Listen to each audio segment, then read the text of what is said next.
गुरुर्ब्रह्मा गुरुर्विष्णु गुरुर्देवो महेश्वरा गुरु साक्षात् परब्रह्म तस्मै श्री गुरुवे नमः। तस्मै श्री गुरुवे नमः। तस्मै श्री गुरुवे नमः। सर मैं नीरज। हाँ जी, बोलिए नीरज जी। सर मैं अपना एक प्रैक्टिकल बताना चाहता हूँ। हाँ जी बताइए।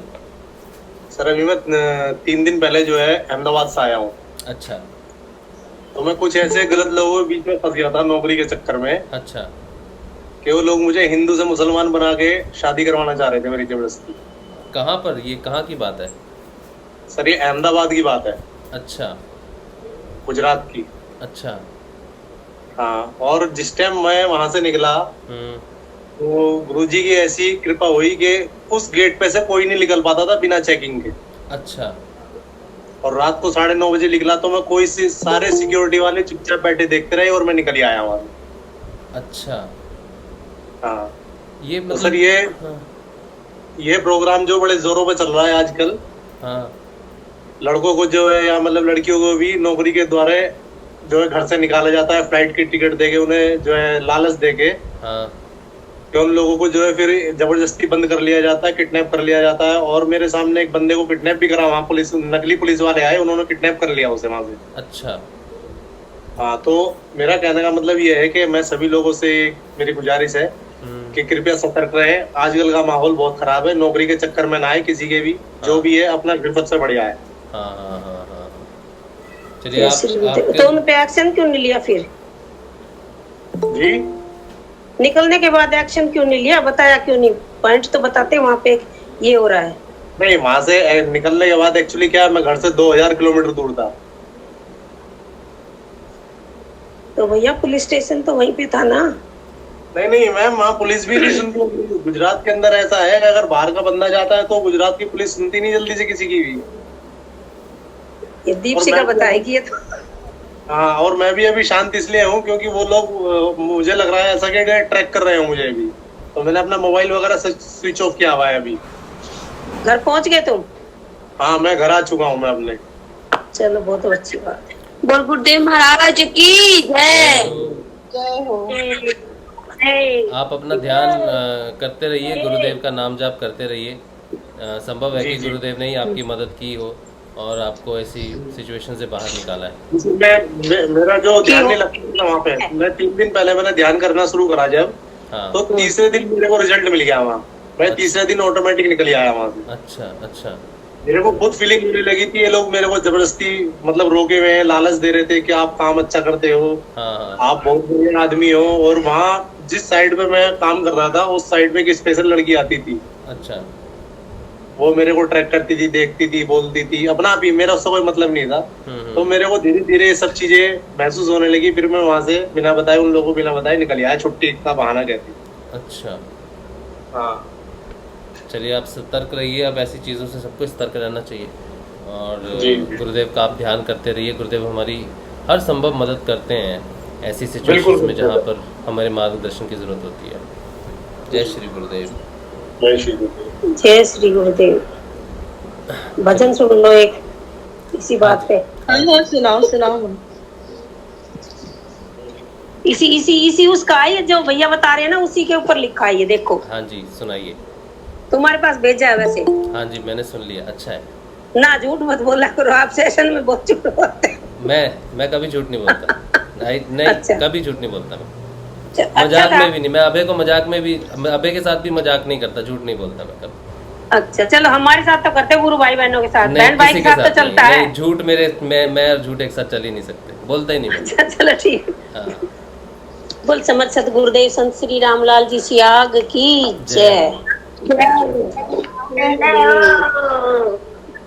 ओ मन की बातां गुरुदेव से आज बता कर देख ले। मन की बातां गुरुदेव से आज बता कर देख ले। आया है गुरु आना पड़सी, ध्यान लगा कर देख ले।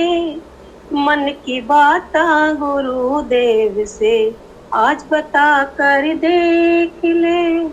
छुड़ा के सारे बंधन तुमको केवल मंत्र बताता है, 3 अक्षर का मंत्र गुरु का संजीवनी बन जाता है। दिया गुरु ने तुझे अमर फल, इसको खा कर देख ले। ए मन की बातें गुरुदेव से आज बता कर देख ले। इस कल युग में देख एक ये गुरु की फोटो बोलती है। इस कल युग में देख एक ये गुरु की फोटो बोलती है। ध्यान लगा कर इस फोटो इसको देखो, राज ये सारे खोलती है। ध्यान लगा कर इसको देखो, राज ये सारे खोलती है। मिल जाएगी परम, मिलवाएगी परम सत्ता से, आजमा कर देख ले। मन की बातें गुरुदेव से आज बता कर देख ले। जब भी मौका मिले तुझे तू गुरु शरण में बैठ ले। जब भी मौका मिले तुझे तू गुरु शरण में बैठ ले। सौंप दे चाबी गुरुदेव को, फिर तमाशा देख ले। सौंप दे चाबी गुरुदेव को, फिर तमाशा देख ले। तेरे कनस्तर भरे मिलेंगे, हाथ मार के देख ले। मन की बातें गुरुदेव से आज बता कर देख ले। मन की बातें गुरुदेव से आज बता कर देख ले। मुझको जब से गुरु मिले मैं तान के चादर सो रही। मुझको जब से गुरु मिले मैं तान के चादर सो रही। भजन ही लिखूं भजन ही गाऊं, गुरु भजन में खो रही। भजन ही लिखूं भजन ही गाऊं, गुरु भजन में खो रही। कह उर मिले आनंद ही आनंद, तू भी लेकर देख ले। मन की बातें गुरुदेव को आज सुना कर देख ले। मन की बातें गुरुदेव को आज बता कर देख ले। आण है यो आनो पड़सी, आयो है यो आनो पड़सी, आज बुला कर देख ले। मन की बातें गुरुदेव से आज बता कर देख ले। जय गुरुदेव, समर्थ सतगुरुदेव संत श्री रामलाल जी सियाग की जय। शिवा बहुत प्यारा, बहुत प्यारा।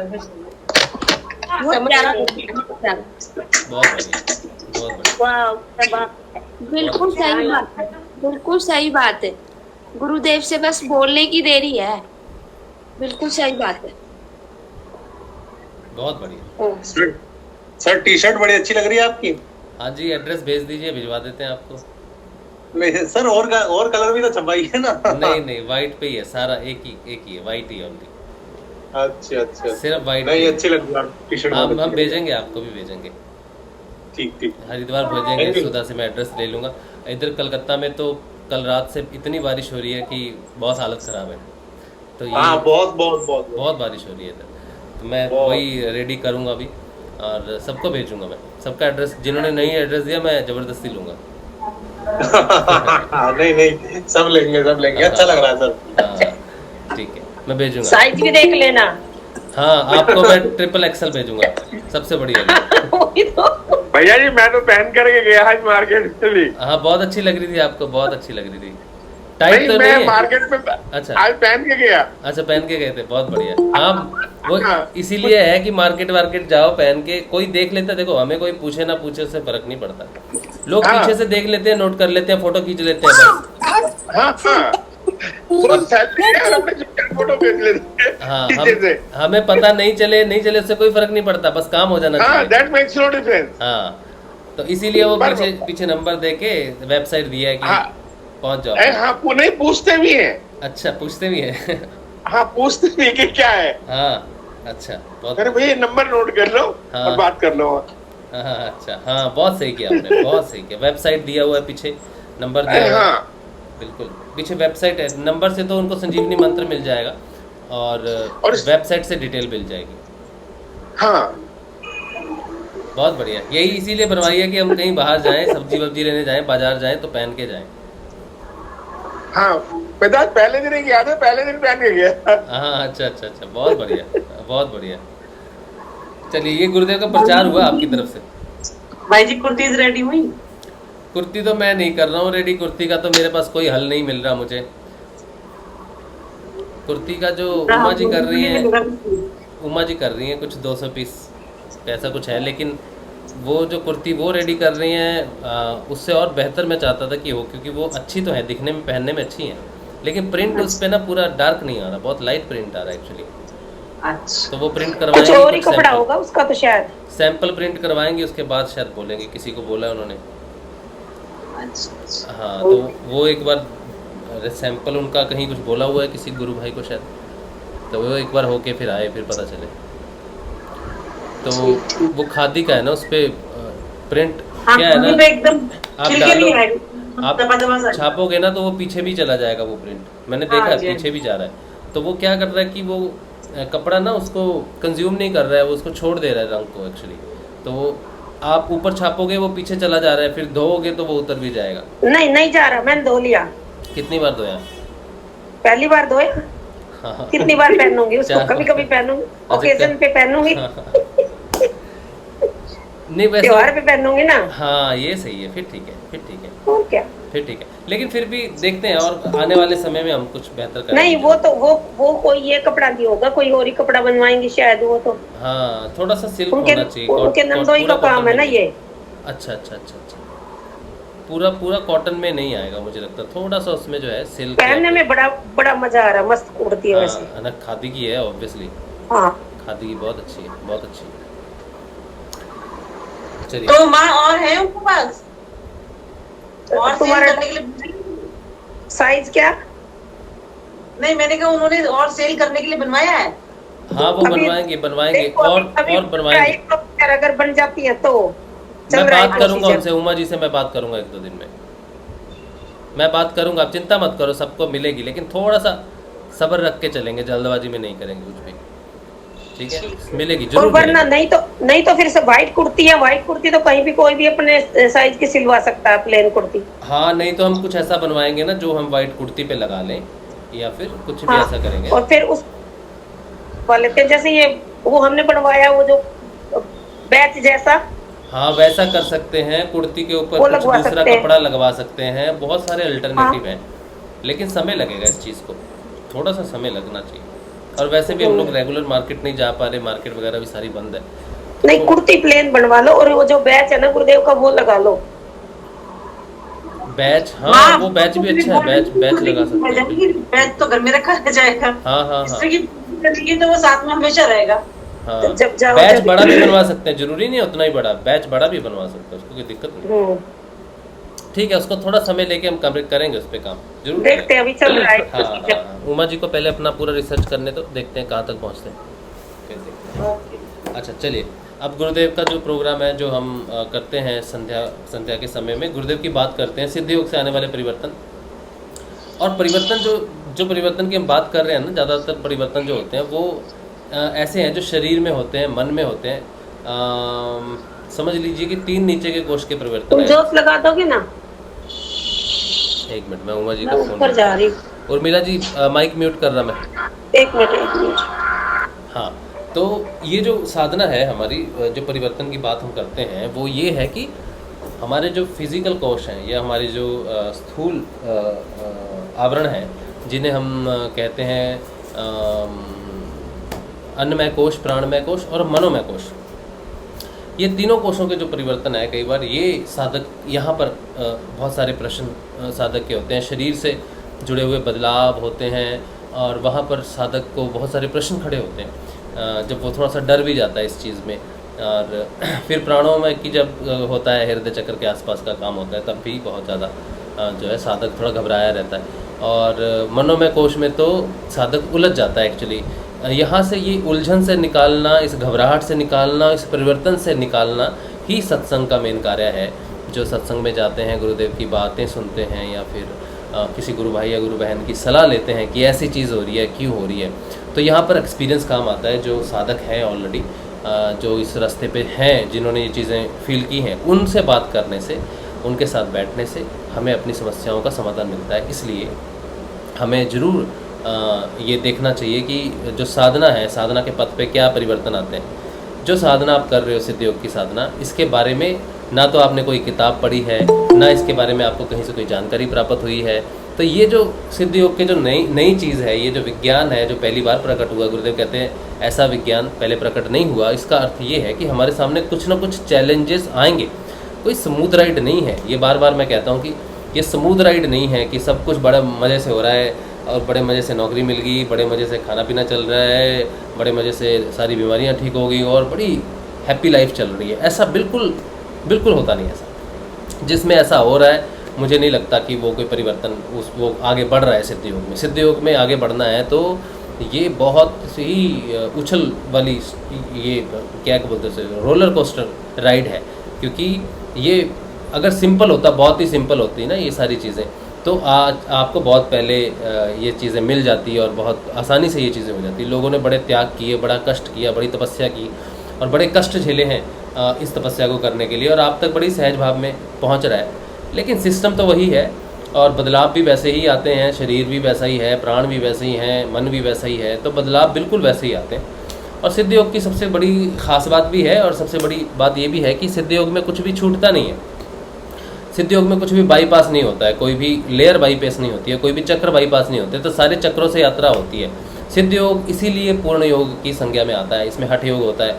हठ योग के हिसाब से आप मंत्र जाप करते हो। गुरुदेव कहते हैं कि बुद्धि के बल से, कुछ कहते हैं कि मैं मंत्र का उच्चारण कर नहीं पा रहा है, वो कृष्ण है या फिर वो मात्रा से देखते हो आपकी री की मात्रा है, ई की मात्रा, इतना पढ़ने की ज़रूरत ही नहीं है, इतना कन्फ्यूजन की कोई ज़रूरत है ही नहीं।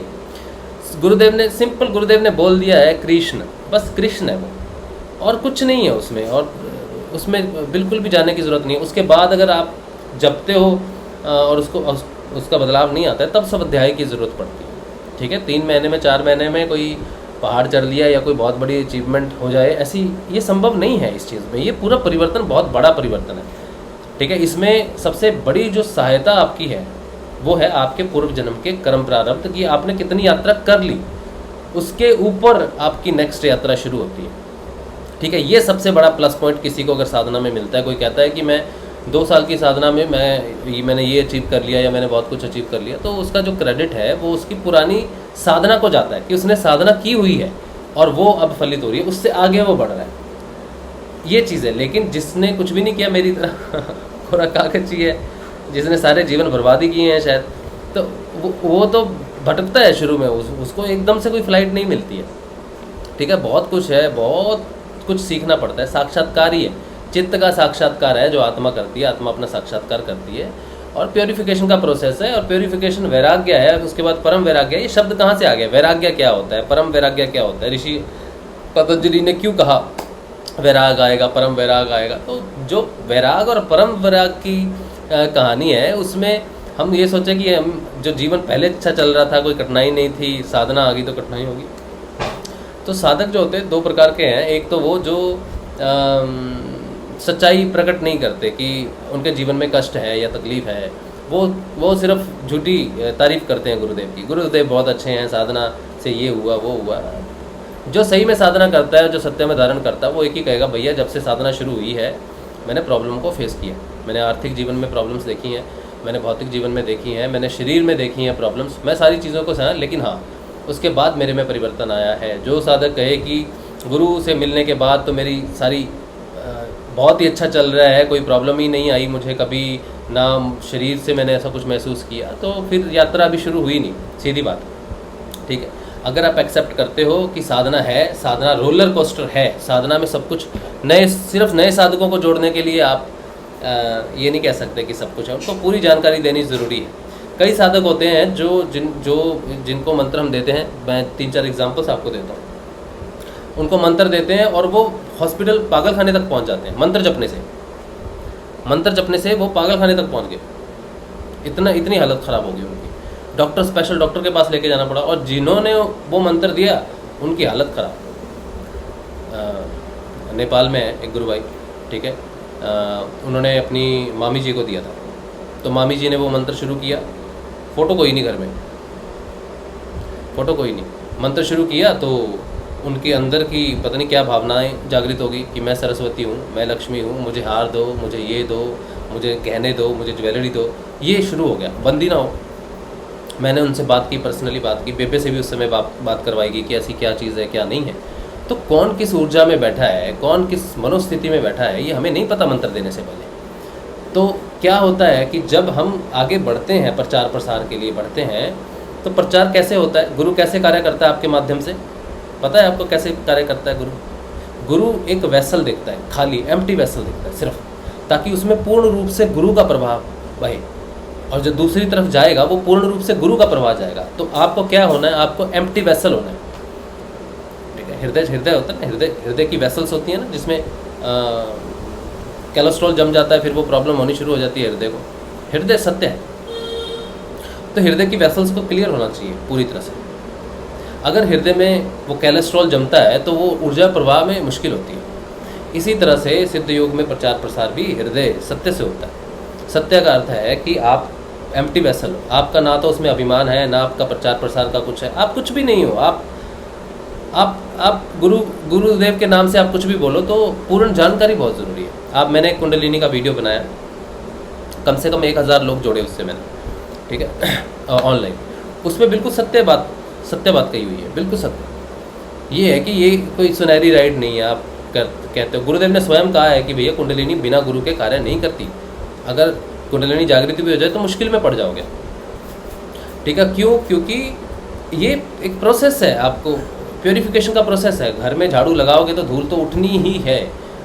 तो शिष्य कौन है जिसको सही से प्रचार करना है, जिसने प्रचार करना है सही से, या जिसके माध्यम से प्रचार होना है, फिर वो ऐसा घटना होगी ना, जीवन भर के लिए साधक जो है वो किसी को बताएगा नहीं, चुप करके बैठ जाएगा कि यार एक बार ऐसी घटना होगी, कहीं दूसरी बार तो नहीं हो जाएगी। एक गुरु भाई का राजस्थान से मुझे फ़ोन आया था, उनके दोस्त थे, तो उन्होंने अपने दोस्त को दिया मंत्र, और उन्होंने दोस्त ने क्या किया, रजनीश ओशो के सेंटर में जाके ध्यान करना शुरू किया, ध्यान बंदी ना हो।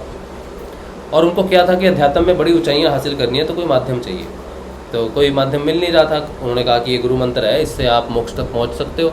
तो उन्होंने मंत्र तो ले लिया, लेकिन गुरु को नहीं लिया। कुंडलिनी जागृत हो गई, पहली बार ध्यान करवाया होगा, जागृत होगी, दूसरी बार ओशो के सेंटर में जाके कर रहे हैं। ओशो कोई ख़राब व्यक्ति नहीं है, ओशो बड़े अच्छे व्यक्ति हैं, मैं ओशो की बड़ी रिस्पेक्ट करता हूँ। कोई करता है कि नहीं करता, मुझे इससे फ़र्क नहीं पड़ता, लेकिन मैं ओशो का बड़ा सम्मान करता हूँ, उनके ज्ञान का बड़ा सम्मान करता हूँ। और जो ज्ञान ओशो के पास था वो बहुत कम होता है लोगों के पास, ठीक है। हालांकि उनको प्रस्तुत गलत तरीके से कर दिया गया, लेकिन ओशो की मैं बहुत रिस्पेक्ट करता हूँ। लेकिन हमारे गुरु ओशो नहीं है। ज्ञान की बात हम जान सकते हैं इधर उधर से, लेकिन हम उन्हें गुरु धारण नहीं कर सकते ये।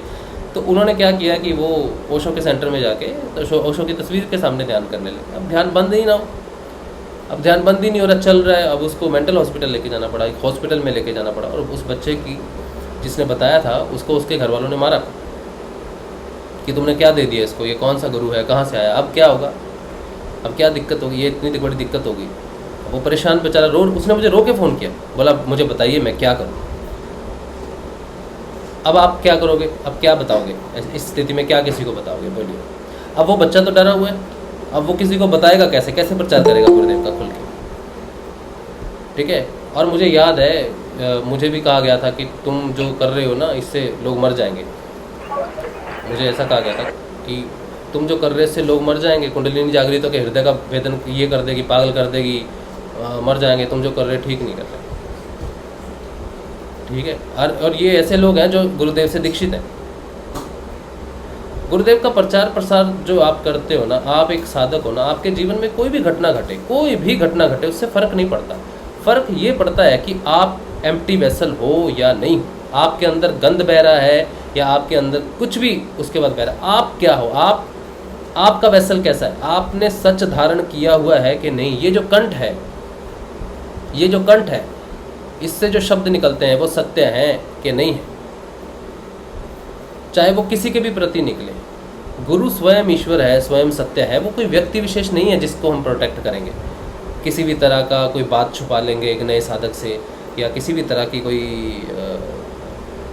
किसी प्रकार की हाफ इन्फॉर्मेशन देंगे ताकि ये जुड़ जाए गुरुदेव से। जोड़ना आपका काम है ही नहीं, जोड़ना आपका काम है ही नहीं। अगर उसको नहीं जुड़ना है, अगर उसको पागलखाने नहीं जाना है, तो इससे अच्छा कि वो जुड़े ही ना। अगर उसकी हालत ख़राब होनी है, उसके अंदर की कोई ऐसी ऊर्जाएं, इच्छाएं ऐसी जागृत हो गई जो गुरु धारण नहीं किया, बस लालच में कुछ कर लिया, ऐसे बहुत सारे केसेस हैं। तो अगर आप चाहते हो कि आपके हाथों से प्रचार हो और पॉजिटिव प्रचार हो, तो सबसे पहले जो बात है, आपने सच ही बोलना। चाहे वो सच की धारणा आपको हुई है या नहीं हुई है, लेकिन आपने अपनी तरफ से कोशिश करनी है कि गुरु का प्रचार करते समय आपने सत्य ही बोलना है। ये यात्रा सीधी नहीं है, इससे बीमारियां ठीक होती हैं, सत्य बात है। इससे सारे रोग नष्ट होते हैं, सत्य बात है, एब्सोल्युटली सही है। वैराग्य, परम वैराग्य ही आपको ठीक करता है, आपको क्योर करता है। किसी चीज़ से अटैचमेंट बीमारी है और किसी चीज़ से डिटैचमेंट मुक्ति है। बीमारियों से अटैचमेंट बीमारियों को बढ़ाती है, बीमारियों से डिटैचमेंट आपको बीमारियों से मुक्त करती है। पूरा प्रोसेस है। सारी बीमारियों का ठीक होना एक साइंटिफिक रीज़न है, क्योंकि आप समाधि में तब तक नहीं जा सकते जब तक चेतना आज्ञा चक्र से ऊपर नहीं उठती, और आज्ञा चक्र से पहले आप कुंडलिनी वहाँ तक तब तक स्थिर नहीं हो सकती जब तक उसको नीचे कोई ना कोई बंधन मिलता रहेगा, उसको जाले मिलते रहेंगे। वो नीचे सारी सफाई करेगी तभी ऊपर जा सकती है। सोचो आप झाड़ू लगा रहे हो और आपको दूसरे रूम तक पहुंचना है, यहाँ से आपने शुरू किया तो यहाँ 2 झाड़ू लगाया और वहाँ से झाड़ू लगा के चले गए, ऐसा काम तो आप नहीं करोगे। बीच का गंध तो आप छोड़ नहीं सकते। आपको अगर लास्ट रूम तक पहुँचना है तो आपको यहाँ से सफाई पूरी करनी पड़ेगी, तब वो सफाई पूरी होगी। जब तक वो गंध पड़ा रहेगा वहाँ पर आपको सेटिस्फेक्शन नहीं मिल सकता। तो कुंडलिनी सारी सफाई करके पहुंचेगी आज्ञा चक्र पर। जब आज्ञा चक्र पर पहुंचेगी तब आपको कोई बीमारी नहीं रहेगी, होनी ही नहीं चाहिए, होनी ही नहीं चाहिए। कोई कारण ही नहीं है किसी भी बीमारी का आज्ञा चक्र पर पहुंचकर समाधि लगने का। समाधि के बाद जब आप पूर्णता को पाते हो, पूरी यात्रा आपकी कंप्लीट हो जाती है, उसके बाद आपका अलग जीवन है पूरा। उसके बाद आप सब खाते पीते हो, क्या करते हो वो अलग चीज़ है। आपने एक चीज़ अटेंड कर ली है, अब उसके आधार पे आपका जीवन है। लेकिन साधना का जीवन एकदम अलग है। साधना आज शुरू हुई, सोचो 12 साल चलती है, 15 साल चलती है, 20 साल चलती है, 10 साल चलती है, जितने भी चलती है, वो साधना की यात्रा, वो जीवन बिल्कुल अलग है। ना पीछे से उसका कोई कनेक्शन है, ना आगे की साधना से कोई कनेक्शन है। ये साधना, ये सेंटर है, इसमें सिर्फ और सिर्फ सत्य ही है, तभी ये साधना कंप्लीट हो सकती है, नहीं तो ये नहीं हो सकती। नहीं तो इसमें बहुत मुश्किल हो जाएगी। साधना एक बार कंप्लीट होगी, आप एक अलग व्यक्ति होगे, फिर आपका व्यवहार होगा, फिर आप इंटरेक्शन होगी, प्रचार होगा, प्रसार होगा। एक्चुअल में प्रचार प्रसार पूर्ण यात्रा के बाद ही शुरू होता है। आपके गुरुदेव श्री रामलाल जी सियाग ने प्रचार कब शुरू किया? जब उनकी यात्रा अपनी तरफ से पूर्ण हुई, उसके बाद ही उन्होंने कहा कि मैं अकेला ही निकल पड़ा हूँ सतोगुण का उत्थान और तमोगुण का पतन करने। मेरे पे किसी जाति विशेष, धर्म विशेष या व्यक्ति विशेष का कोई एकाधिकार नहीं है। चौधरी श्री रामलाल जी सियाग, ये बात उन्होंने तब कही जब उनकी यात्रा कंप्लीट हुई। जब तक उनकी यात्रा थी तो आप उनके जीवन में देखोगे ना, वो मानसिक परेशानियाँ, हॉस्पिटल में भी वो पहुँचे, घर वाले भी लेके पागल हो गए, खुद भी 2 साल मनोस्थिति में ऐसी रहे कि ये हो जो रहा है ये सत्य है कि नहीं है।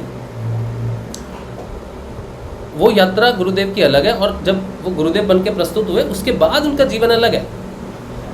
जब उन्होंने साधना शुरू की 1968 में, उससे पहले का जीवन अलग है। 68 नवरात्रि से लेकर 90s तक यात्रा अलग है। 90s से लेकर 2017 तक यात्रा अलग है। 3 अलग अलग यात्राएं हैं गुरुदेव की, अलग अलग पूरी है। तो हम भी वैसे ही हैं, हमारी भी यात्रा वैसी ही होगी। तो मेरा कहने का पूरा मतलब और पूरा अर्थ है, जब भी आप कुछ भी आगे बढ़ते हो साधना में, तो सत्य को धारण करने का अर्थ है अपनी स्थिति को धारण करना, अपनी बीमारियों से भागना नहीं, अपनी स्थिति से भागना नहीं। अपने प्रचार प्रसार में आप साधना कर रहे हो, ये एक अलग लाइन है पूरी, और आपका व्यक्तिगत जीवन उसके साथ चल रहा है। लेकिन अगर व्यक्तिगत जीवन के लाभ से ही साधना जुड़ी हुई है तो फिर वो अटक जाती है, क्योंकि वो साधना का काम है आगे बढ़ना, सीधा अपने तरफ चलना। वो तो मुसीबतों को खाएगी, लेकिन मुसीबत की वजह से अगर आप उसे रोक दोगे, पहले ठीक करो फिर जाओ यहाँ से, वे तो गुंडागर्दी होगी भैया, सीधी बात है। कि मेरी पहले बीमारी ठीक करो, नहीं तो आगे नहीं बढ़ सकते तो ये तो गुंडे हो गए ना, टोल दो पहले तब जाओ आगे। तो माँ के साथ गुंडागर्दी करोगे तो माँ कहती ठीक है बैठे रहते, तू भी बैठा रहे, घूमते रहे, घुमाता रहे सिर, फिर ऐसे ऐसे घुमाता रहे सिर। कितने साल घुमाएगा बोल, 10 साल 20 साल 25 साल 30 साल घुमा। तो साधक को गुंडा नहीं होना चाहिए, धमकियाँ नहीं देनी चाहिए साधना को कि ये होगा तभी मैं मानूंगा साधना है। ऐसे लोग फ़ोन करते हैं, बार बार बोलते हैं कि तुम्हारा गुरु फ्रेब है, झूठा है, फेक है, वो किडनी ठीक नहीं हुई, किडनी की डिसीज़ ठीक नहीं हुई। तो ये साफ गुंडागर्दी है कि ठीक करो, नहीं तो हम नहीं मानेंगे तुमको। साधना को बिल्कुल, अगर आप साधना रियली, एक समय तक गुरु अपना परीक्षा देता है। गुरुदेव रामलाल जी सियाग हर साधक को अपनी परीक्षा देते हैं, साबित करते हैं कि वो हैं। और सबसे बड़ा साबित वो ये करते हैं कि जब वो जागृत हो जाती है कुंडलिनी, तो साधना आपकी शुरू करवा देते हैं। कोई गुरु के बिना आप ये साधना शुरू ही नहीं कर सकते। तो शुरुआत कर दी साधना की, यहाँ से यहाँ तक अंग जपा दिया, यहाँ तक रास्ता दिखा दिया, यही प्रमाण है, बहुत बड़ा प्रमाण है। इसके बाद आपके जीवन घटना कैसे घटती है उसमें आप ब्लैकमेल नहीं कर सकते गुरुदेव को, प्रार्थनाएं करके या फिर कुछ भी करके उसको हेर फेर नहीं कर सकते, क्योंकि वो शुद्ध चेतना, वो शुद्ध चीज़ है और बहुत कुछ जानती है जो आप नहीं जानते। पता नहीं कहाँ से कौन सी जड़ें उखाड़ के लाएगी आपके सामने और रखेगी, क्योंकि ऊपर से साफ करना उसका काम नहीं है। वो पूरा सफाई करेगी तो फिर वो गंद जम ही नहीं सकता वहाँ पर। एक बार उसने वो सफाई कर दी ना, फिर वो चीज़ आ नहीं सकती वापस। लोग कहते हैं मैं बीमार था, ठीक हुआ, फिर बीमार हो गया, ऐसा होता है क्योंकि उसकी जड़ साफ नहीं हुई अभी तक। बीमारियां मेंटेन होती हैं, क्योर नहीं होती, क्योंकि जड़ अभी तक साफ नहीं हुई। तो वो पता नहीं कुंडलिनी कहाँ से क्या निकाल के लाएगी उसकी जड़, जो हमको पता नहीं है कि वो उसकी जड़ है। इसीलिए जो हमारी यात्रा है, जो हृदय चक्र में जब हम आ जाते हैं ना, हृदय चक्र बहुत डिफ़िकल्ट है, बहुत मुश्किल है। लोग कहते हैं चक्रों की साधना में मत पड़ो। चक्रों की साधना है ही नहीं, चक्रों की साधना है ही नहीं, पड़ाव है। अब वो पड़ाव है, उसको पार करना ही पड़ेगा। उसको पार करने के लिए उसकी समझ होनी ज़रूरी है, बहुत ज़रूरी है उसकी समझ होनी, नहीं तो बहुत मुश्किल है। बहुत अपनी तरफ से बहुत अड़ंगे आते हैं, साधक बहुत नुक्ताचीनी करते हैं।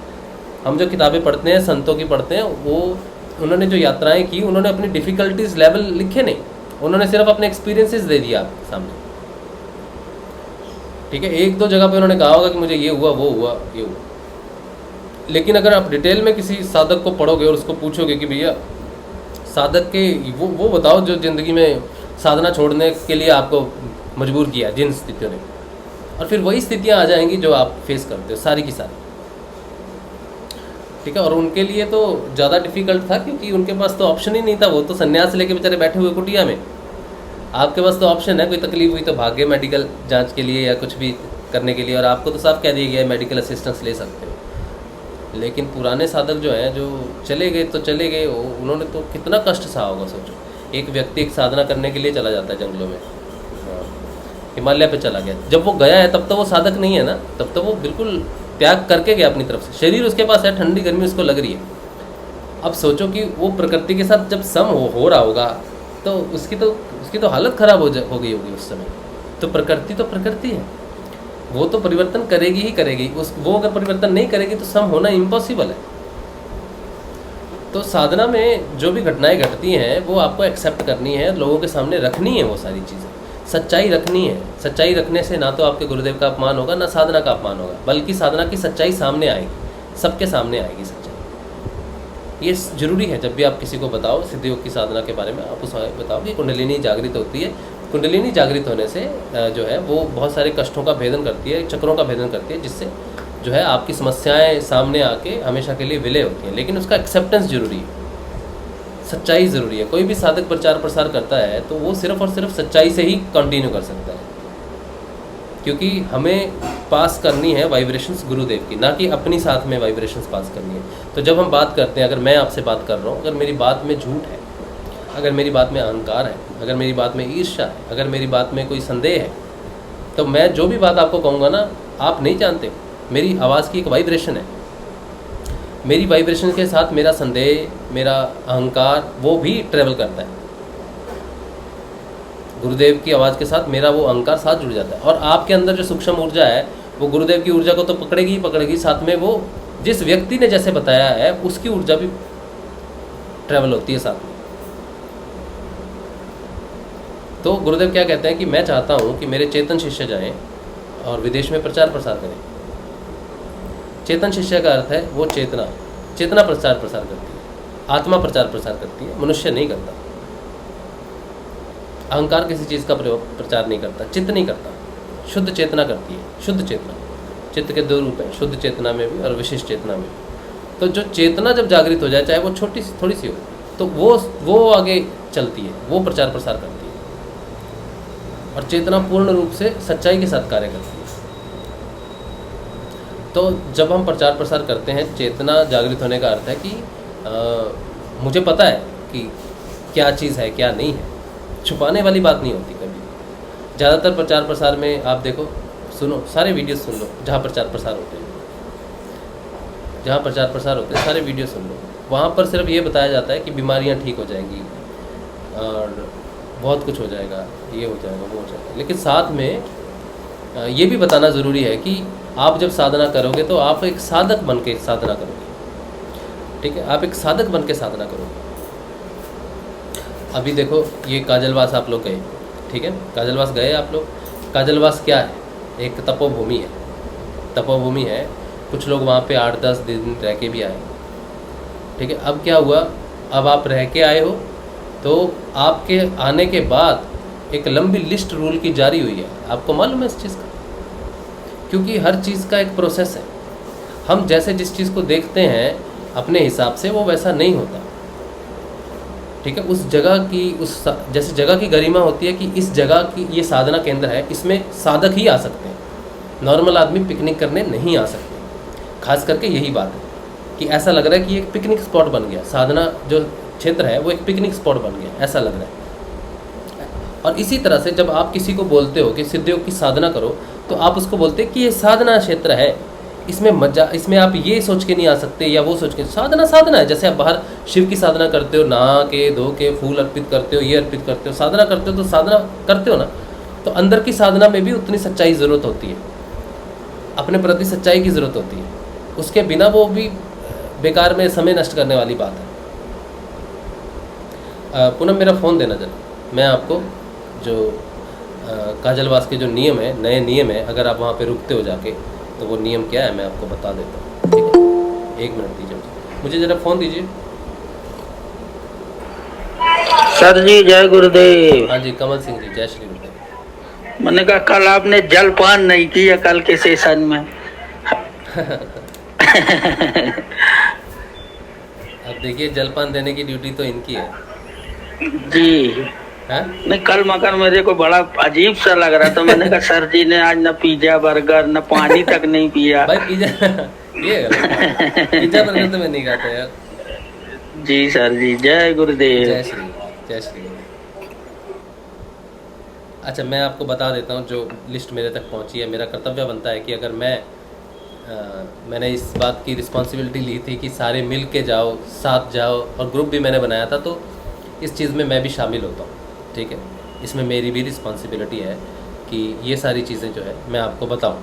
अगर मैं वहाँ नहीं जाता और ग्रुप नहीं क्रिएट करता या मैं नहीं इनिशिएटिव लेता कि सारे मिल के जाओ, तो ये मेरी रिस्पॉन्सिबिलिटी नहीं बनती। लेकिन कहीं ना कहीं मुझे लगता है कि ये अब मेरी रिस्पॉन्सिबिलिटी है कि जो लोग हम सब जुड़े हुए हैं, एक साथ साधना कर रहे हैं मिलकर, उन तक मेरी बात अगर पहुँचे तो अच्छी होगी। तो मैं आपको बता देता हूँ जो रूल्स हैं। आपको अगर आप रहने का प्लान करते हो वहाँ पर जाकर, तो आपको ये नियमों का पालन करना है। सुन लीजिए। सूर्य अस्त एवं सूर्य उदय पूर्व ध्यान करें। ध्यान 15 मिनट ही करें। केवल आश्रम यानी ध्यान केंद्र में ही ध्यान करें, धूने एवं समाधि स्थान पर नहीं। पिकनिक मनाने नहीं आए, ये एक गुरुद्वारा है। यहाँ की मर्यादा का विशेष ध्यान रखें। अपना काम स्वयं करें, किसी को ऑर्डर ना करें। सफाई का विशेष ध्यान रखें, प्लास्टिक का इस्तेमाल ना करें। यहाँ के कार्यकर्ता की यथासंभव सहायता करें।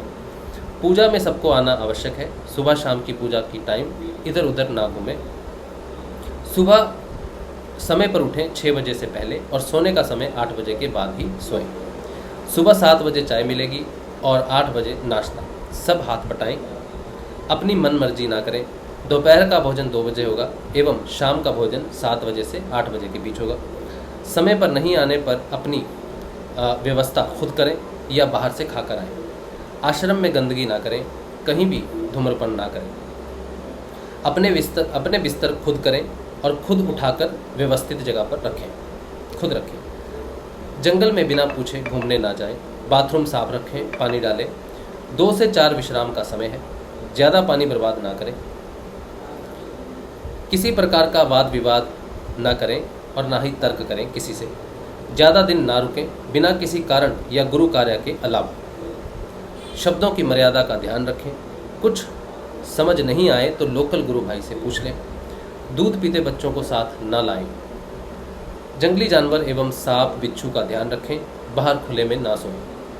महिला समाधि में प्रवेश ना करें। यहाँ की मर्यादा के हिसाब से बाहर से हाथ जोड़कर नमस्कार करें। धोने पर जा सकती हैं, वहीं पूजा करें। तो ये जो है, ये वहाँ की गाइडलाइंस है जो मुझे लगता है कि जो लोग एटलीस्ट ये सेशन सुनते हैं उन तक पहुँच जाए। इसके बाद इसको थोड़ा सा मैं लिख लूँगा प्रॉपर, और काजलवास के नियम्स और उसके हिसाब से हम इसको सर्कुलेट भी कर देंगे। ठीक है, थोड़े दिन में, 2-4 एक दिन में मैं इसको ठीक से प्रिपेयर करके इसको सर्कुलेट भी कर दूँगा ताकि ये औरों तक भी पहुँचे। ये बहुत ज़रूरी चीज़ है क्योंकि आने वाले समय में बहुत भीड़ इकट्ठा होगी, बहुत लोग आएंगे और वो एक तपोस्थली है क्योंकि वहाँ वादियाँ हैं, वहाँ वादियाँ बहुत अच्छी हैं, वहाँ की सीनरी बहुत अच्छी है, शुद्ध वातावरण बहुत अच्छा है। तो वो एक पिकनिक स्पॉट नहीं बन जाता, वो ध्यान स्थान ही रहता है। इसी तरह से जैसे हम बात कर रहे हैं कि साधना ही है। साधना कोई टाइम पास नहीं है कि मैं पहले बाहर की साधना करता था, अब अंदर की साधना करता हूँ। बाहर की साधना बिल्कुल अलग है, अंदर की साधना बिल्कुल अलग है। अंदर परिवर्तन की साधना है। अगर परिवर्तन नहीं आ रहा किसी भी प्रकार से तो साधना नहीं घटित होगी। ठीक है, तो ये चीज़ें आपने ध्यान में रखनी है और थोड़ी सी साधना को थोड़ा सा ठीक से हैंडल करने की ज़रूरत है।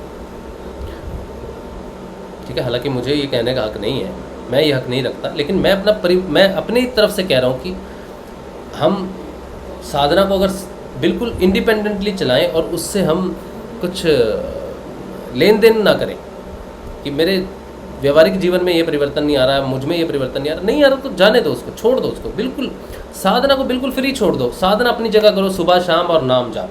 अपना जीवन अपने हिसाब से, अपनी बुद्धि के बल से तब तक जियो जब तक आपको लगता है कि आप उसको दूसरी तरह से, वो जो कायनात है वो आपकी मदद में नहीं आती। वो आती है, वो हेल्प करती है, आपका एक एक पाँव चलाएगी, सब कुछ रखाएगी, वो उसका कार्य होगा। लेकिन वहाँ तक पहुँचने तक ये सारी चीज़ें होनी ज़रूरी है और वो भी तब कर पाएगी जब आप फ्रीडम दोगे, जब आप अपने सारी चीज़ों का सरेंडर करोगे। सरेंडर एक दिन में कोई सेशन सुनने से या कोई भाषण सुनने से या कोई किताब पढ़ने से सरेंडर हो ही नहीं सकता। सरेंडर की तो कई लेयर्स हैं, इतनी लेयर्स हैं कि मुझे हमेशा लगता था, पहली बार जब मुझे पता चला कि बाहरी समर्पण होता है, फिर पता चला आंतरिक समर्पण होता है, फिर पता चला इसका समर्पण होता है, फिर चला उसका समर्पण होता है, फिर और भी पता चला ये समर्पण वो समर्पण, और समर्पण कभी ख़त्म ही नहीं हो रहे।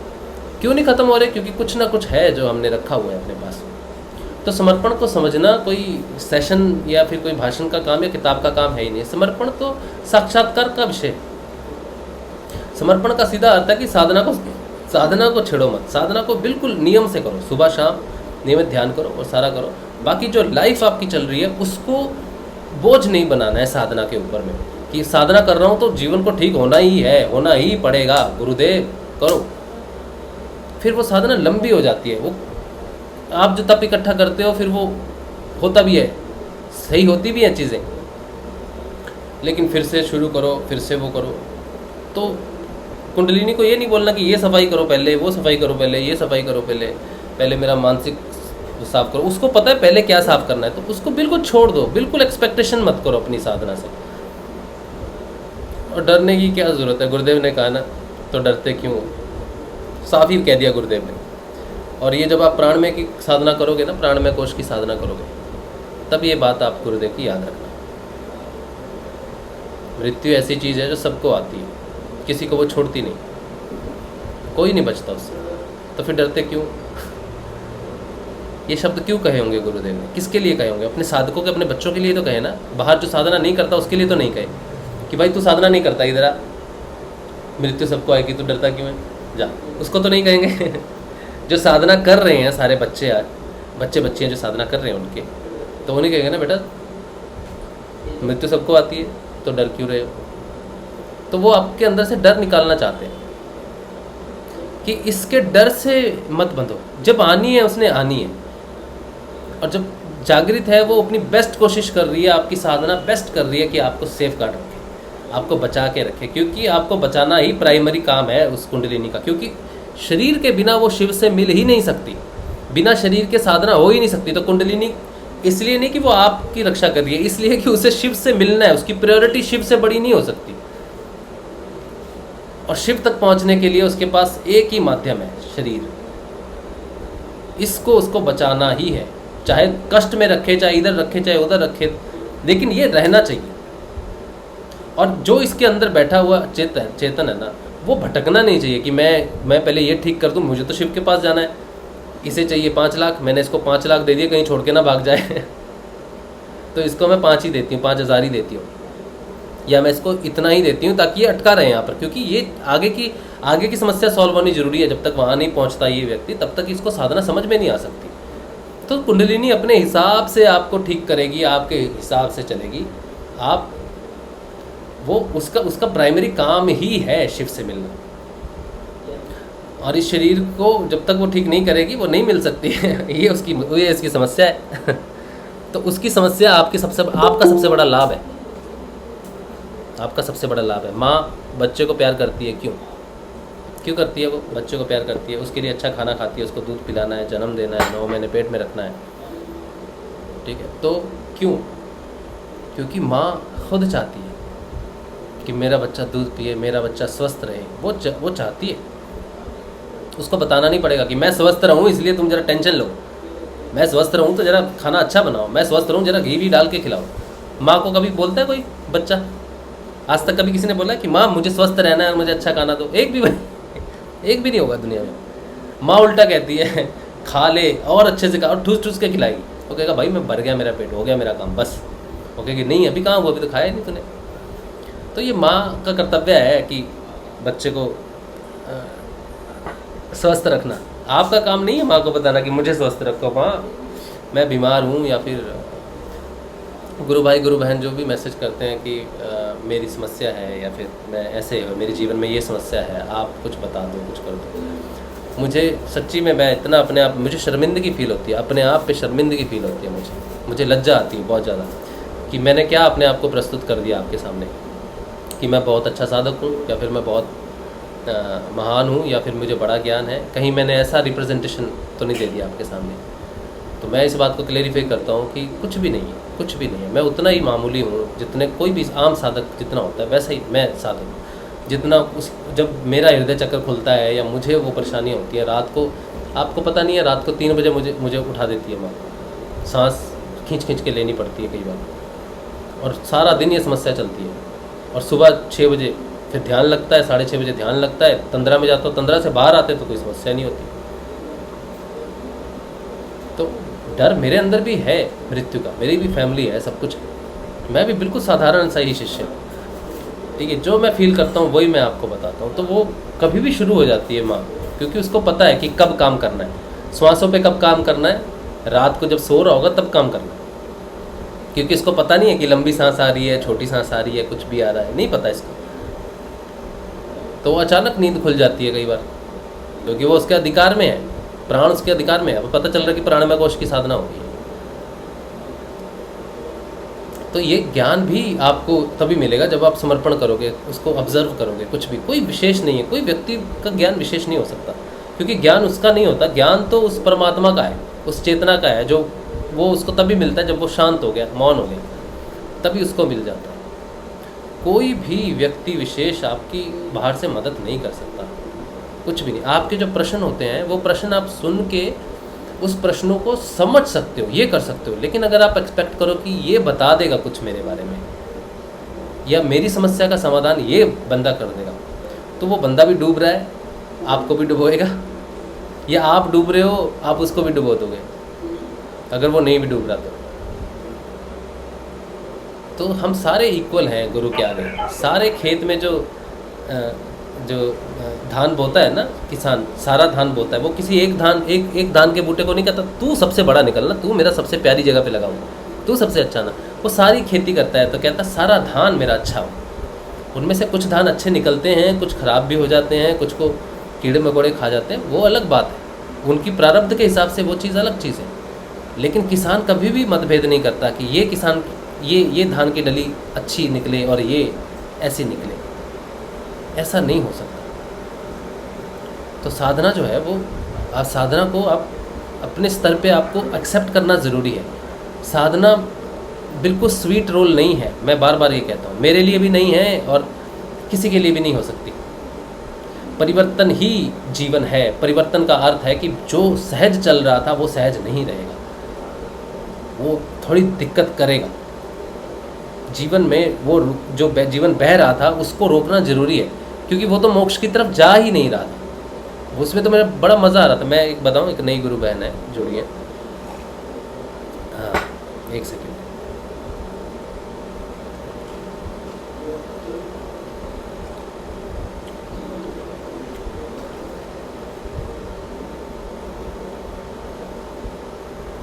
चाय बिल्कुल पानी हो गया तो मैं पी लेता हूँ।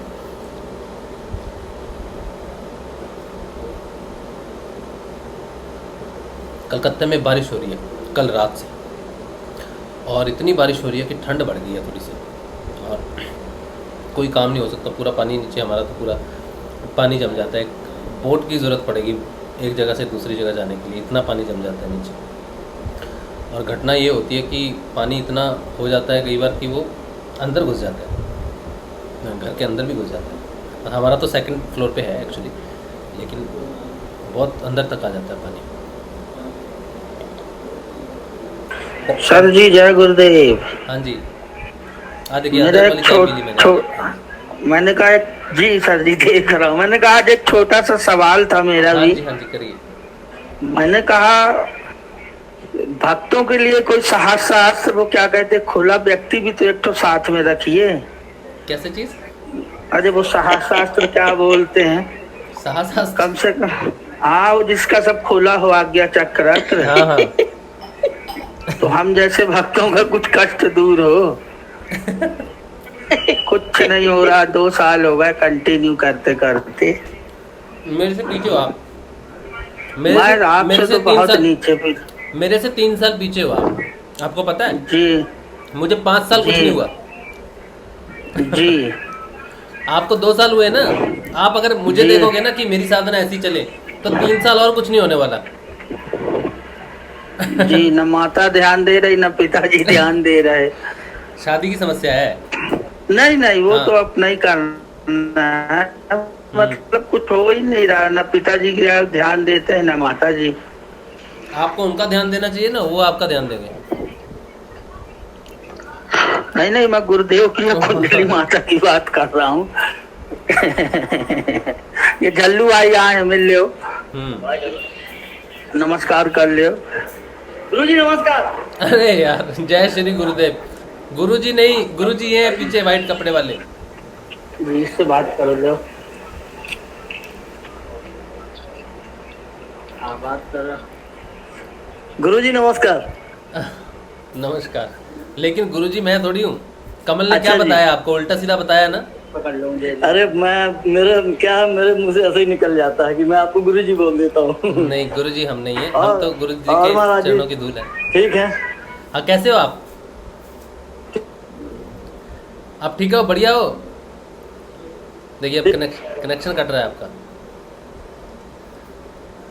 तो कमल को थोड़ा सा बताइए कि देखिए साधना है तो साधना के पथ पे चल तो रहा है, एटलीस्ट पथ पे चल तो रहा है। उसको क्या फील हो रहा है क्या नहीं फील हो रहा है ये दूर की बात है, लेकिन वो पथ पे चल रहा है। उसको गुरुदेव का सहारा है, नाम का सहारा है। जी हाँ। और नाम से बड़ा कुछ होता है। आप बताओ आप जी। आप क्या आप दिन में कितनी बार आप नाम लेते हो? नाम लेते हो ना, अल्लाह बोलते हो, तो नाम के अलावा क्या है आपके पास? जी हाँ। कुछ और है? जी सही है सर। नाम के सिवाय अगर आप आज करो कि मैंने आज 1000 बार अल्लाह जप लिया तो अल्लाह को आज कृष्णा करना पड़ेगा तो होगा? नहीं ऐसा तो कोई जरूरी नहीं। तो गुरुजी फिर कमल ऐसा क्यों बोलता है कि मैं नाम जप रहा हूँ लेकिन मुझे कुछ मिल नहीं रहा? तो ये तो साधना, ये साधना नहीं, ये तो बिजनेस हो गया ना। हाँ, ये बचपना इनके अंदर बहुत ज्यादा है महाराज।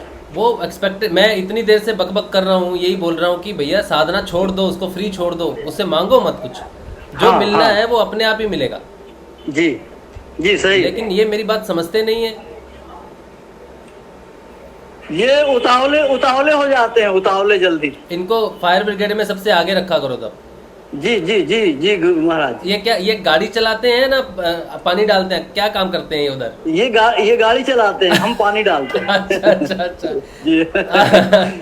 अब इनको थोड़ा चेंज करना पड़ेगा, इनको बोलिए कि ये पानी डाले, ताकि अंदर की जो जिज्ञासा है ना उस पर भी थोड़ा सा शांति प्रस्तुत हो। जी हाँ जी हाँ। इतना अच्छा काम करते हैं, इतना बड़ा काम है ये किसी फौजियों से कम काम नहीं है भैया।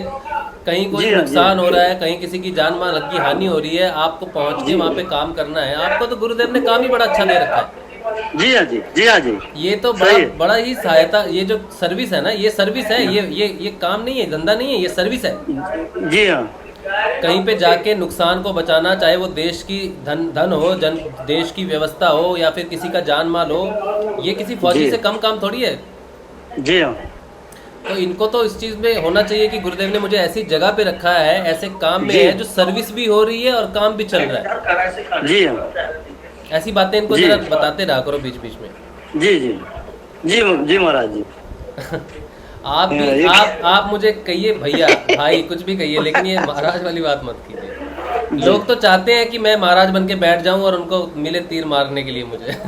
तो मैं ऐसा क्या बोलूं, कभी मैं आपको गुरु जी बोलूं, मेरे को अच्छा लगता है, बस अच्छा लगता है, बस ऐसा है। हाँ, लेकिन आपको अच्छा लगता है, लेकिन फिर वो दिक्कत हो जाएगी ना। आप मुझे बोलिए, भाईजान बोलिए, मुझे बहुत अच्छा लगेगा, मुझे इतनी खुशी होगी।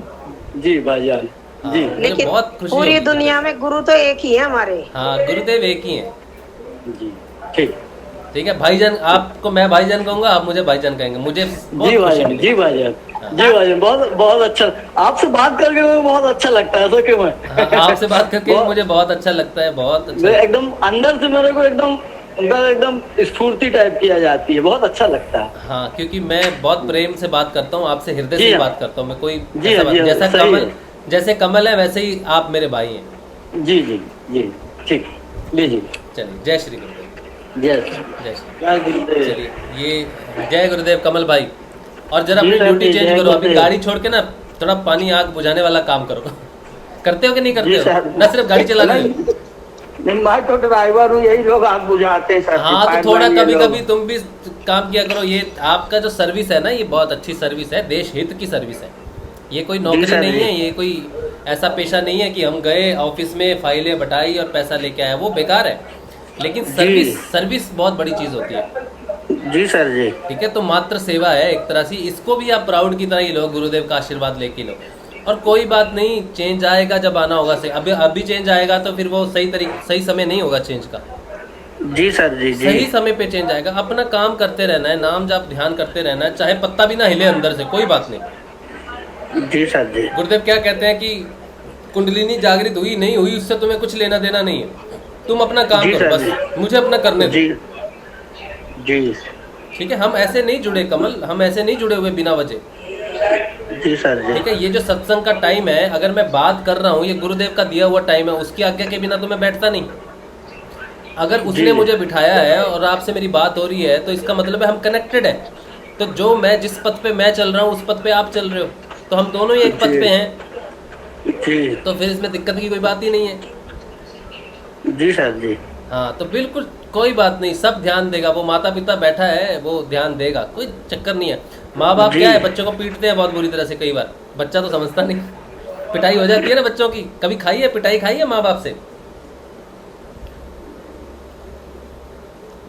मैं आपको बताऊं, मेरी माँ ने एक बार मुझे बहुत पीटा, इतना पीटा कि ऐसा पीटा कि मैं आपको क्या बताऊं। मुझे वो जो मैं आपको बात बता रहा हूँ कमल जी, मैं अपनी पिटाई की बात बता रहा हूँ आपको। मेरी मम्मी मुझे बहुत प्यार करती थी जी।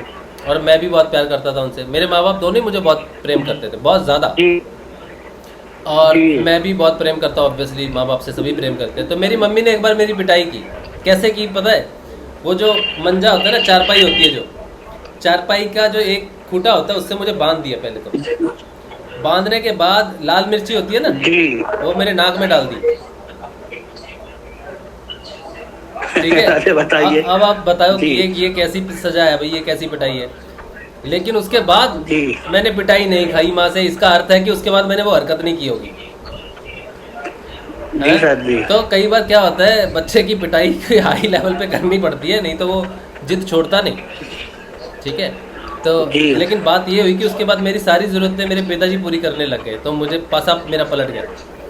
तो आप जी। बिल्कुल चिंता ना करो, माँ बाप बिल्कुल कई बार सख्ती भी करते हैं तो हमारे लिए अच्छा ही होता है। जी ठीक है। अब उसी माँ जी उसी सर। माँ का आदेश था मुझे कि गुरु ढूंढ, जिसने मेरी नाक में मिर्ची डाली थी जिसने मुझे जन्म दिया, उसी ने ही कहा गुरु जी ढूंढ। ठीक है। जी सर जी। कोई जी चिंता नहीं, कोई चिंता मत करो प्लीज़, बिल्कुल अशांत मत हो, बिल्कुल शांत हो जाओ, सब ठीक है, सब बढ़िया है। जी ठीक है। सर जी। जय जय गुरुदेव। श्री गुरुदेव, जय श्री गुरुदेव। चलिए कमल भाई और उनके साथ हमारे एक भाईजान है, तो वो तो अभी साधना नहीं करते, लेकिन उनसे बात करके मुझे बहुत अच्छा लगता है। बहुत ही अच्छे इंसान है। अच्छा चलिए अब जरा YouTube पे घूम लेते हैं थोड़े से। जय श्री गुरुदेव आप सबको, जो भी YouTube पे हमारे गुरु भाई हैं और जुड़ते हैं बहुत लोग। मैं देख लेता हूँ अगर कुछ है ऐसी बात जो हम डिस्कस कर सकें। तो जय श्री गुरुदेव। कौन आया? जय श्री गुरुदेव किधर से आया? विनय बोल रहा हूँ सर। विनय विनय विनय, जय श्री गुरुदेव भाई, जय श्री गुरुदेव। हाँ सर। हाँ विनय सर एक चीज ये बोला, करीब महीना भर हो गया सर, ये क्या पूरा दिन मतलब वो दोनों कानों में से नाद निकलता ही रहता है? नाद अभी सुनाई दिया क्या? तकरीबन 1 महीना हो गया। अभी सुनाई हाँ? दिया नाद? वो तो सर 24 आवर्स आता रहता है। नहीं, शुरू कब हुआ? 1 महीना पहले बस, उससे पहले नहीं आता था? करीब महीना भर करीब हो गया, करीब महीना भर करीब हो गया सर। उससे पहले नहीं आता था? पहले नहीं आता था, वो मंत्र जाप ही नहीं होता था मेरे से। तो हाँ। एक्चुअली इतना साल हो गए, 10 दीक्षा लेके करीब 10 साल हो गए, मंत्र जाप अभी भी नहीं होता मतलब। हाँ क्या बट क्या कि नाद मतलब अभी पता नहीं क्या, मतलब पूरा दिन मतलब चाहे फैन चलता रहता है या कुछ भी काम करता रहता हूँ तो भी मतलब पूरा दिन चलता रहता है, मतलब हाँ। दोनों कानों में से निकलती रहती है आवाज। हाँ। एकदम सन्नाटा छाया रहता कान के। हाँ हाँ हाँ। तो आपने एक बार मुझसे मेरी बात हुई थी, आपने कहा था कि मुझे राइट ईयर से आवाज़ आती है ज़्यादा।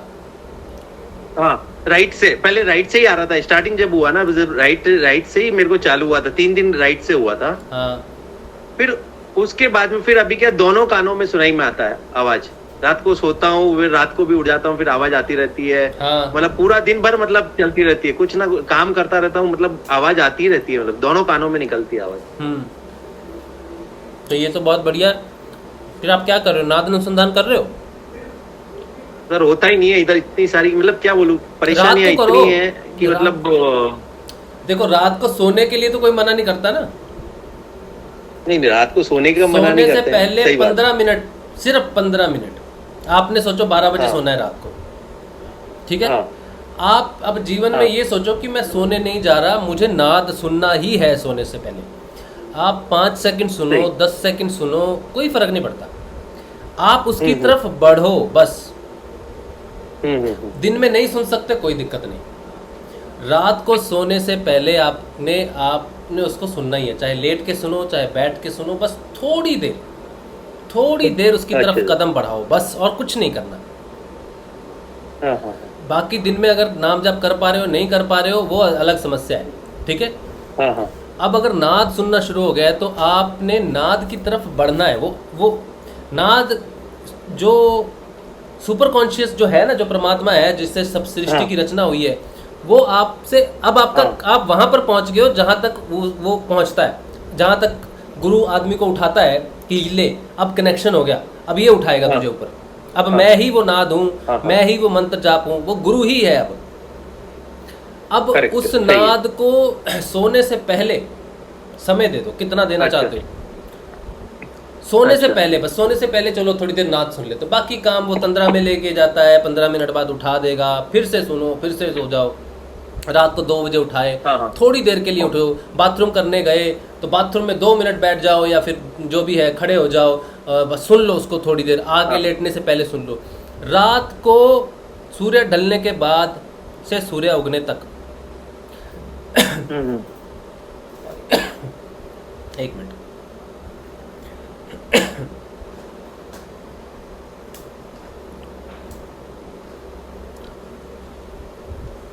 मतलब अभी आपसे बात कर रहा हूँ फिर भी क्या वो आवाज आ रही है मेरे को, मैं आपकी बात भी सुन रहा हूँ और नाद भी चल रहा है। हाँ वो भी सुनाई में आ रहा है, इतना जोर से निकलता वो। अच्छा तो मैं कह रहा हूँ कि रात हो गई ना, तो नाद को थोड़ा समय दे दो, रात का समय ही है उसका सुनने का, ठीक है। सही, ये सही। आपने सुना है झिंगुर, झिंगुर कब कब बोलता है पता है? हाँ झिंगुर रात को बोलते हैं सन्नाटे में। बिल्कुल। नाद की आवाज कौन सी है? झिंगुर होती है ना शुरू में, बेसिक आवाज झिंगुर होती है। हाँ हाँ झिंगुर वाली। तो झिंगुर रात को ही क्यों बोलता है? सही है उसका। कोयल की आवाज क्यों नहीं सुनाई देती जो सुबह सुबह बोलती है? झिंगुरी क्यों है? करेक्ट करेक्ट करेक्ट, मतलब तो रात को सुनने को। रात को सुनने। नाद नाद अपने सब कुछ विस्तृत है, सब कुछ प्रकृति ने हमें सब कुछ ज्ञान दे रखा है, हमें सिर्फ उसको पकड़ने की जरूरत है। तो अगर वो झिंगूर कहता है कि मैं बेसिक आवाज़ झिंगूर की, उसके बाद पतली सीटी की आवाज़ है, घंटी की आवाज़ है, वो जो भी है, लेकिन शुरुआती जो होती है वो झिंगूर होती है। और झिंगूर रात का पक्षी है, इसलिए नाद भी रात का अनुसंधान है, दिन का नहीं है। दिन को अगर वो दिन को अपने आप धीरे हो जाएगा, लेकिन अगर आप रात को उसका अनुसंधान नहीं करोगे तो वो दिन को परेशान करेगा कि सुन मुझे सुन मुझे सुन मुझे, दिन को तेज हो जाएगा। ठीक है, तो आप उसका रात को जैसे ही सूर्य ढला, ठीक है, अब आपका ध्यान मंत्र जाप से हट के नाद पे होना चाहिए कि थोड़ी देर 2 सेकंड सुनो, 5 सेकंड सुन लो, 10 सेकंड सुन लो, क्योंकि विचार हमें उससे ज़्यादा सुनने देते नहीं। रात को भी सुनने जाएंगे तो वो तंद्रा में चला जाएगा, विचार में चला गया, लेकिन हमने बस कदम बढ़ाना, चाहे हम 1 सेकंड ही के लिए, मेरी अटेंशन होनी चाहिए। बिल्कुल सही है, मैंने नाद सुनना है, ये मेरी अटेंशन होनी चाहिए बस। ठीक है, बिल्कुल बढ़िया, बहुत बढ़िया, बहुत बहुत बधाई हो आपको पहले तो नाद के लिए। और सर मैं मतलब एक और चीज, मतलब सुबह सुबह जब होता है ना, मतलब करीब 8 साढ़े 8 करीब 8 साढ़े 8 मतलब एक मतलब 8 से 10 बजे के, मतलब उस टाइम तो क्या कि नाद आता है, बट क्या उसके अंदर क्या नाद के अलावा क्या कि काफी देर तक सर मेरे हिसाब से 2-3 घंटे तक खाली घंटियों की आवाजें सुनाई में देती रहती है, मतलब घंटियां बज रही, मतलब वो 2-3 घंटे तक बजता रहता कान के अंदर, घंटियां बजती रहती सुबह सुबह के टाइम में।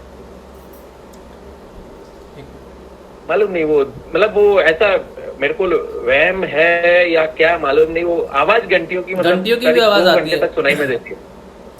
जितना डीपर जाओगे ना जितना डीपर जाओगे उतना आवाज बदलती है, कर्म प्रारब्ध के हिसाब से। मंदिर होता है ना, अच्छा कर्म प्रारब्ध के मंदिर होता है ना, हाँ, तो मंदिर शुरू होता है जहाँ से, वहाँ पहले घंटी है, तो घंटी बड़ी बेसिक है।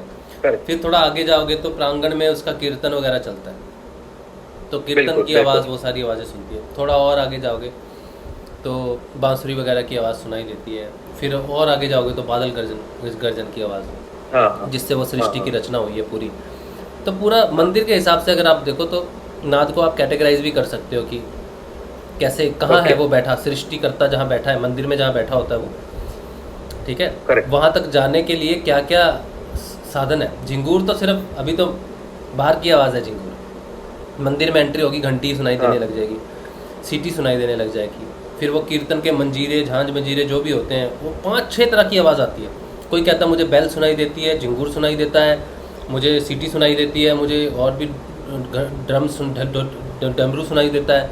तो वो कहाँ पहुँचा हुआ है? वो प्रांगण की अवस्था है, जहाँ पे वो प्रांगण के, अच्छा, जहाँ पे कीर्तन वगैरह चलते हैं। तो उनको पहुँचना कहाँ है? आकाश तक पहुँचना है। ये आकाश तक पहुँचना। तो आकाश की बादल की गर्जना सबसे लास्ट है, सही, उससे पहले सारी दुनिया आती है। तो झिंगूर तो कहता है कि भैया रात हो गई, समय हो गया कीर्तन का। सही है। तो नाद की साधना, रात की साधना, अनुसंधान रात को ही होती है। और सर्दियों में तो बहुत मजा आता है। सर्दियों में तो दोनों तरफ से बहुत तेज साउंड, पंखे बंद होते हैं, माहौल ऐसा होता है। हाँ।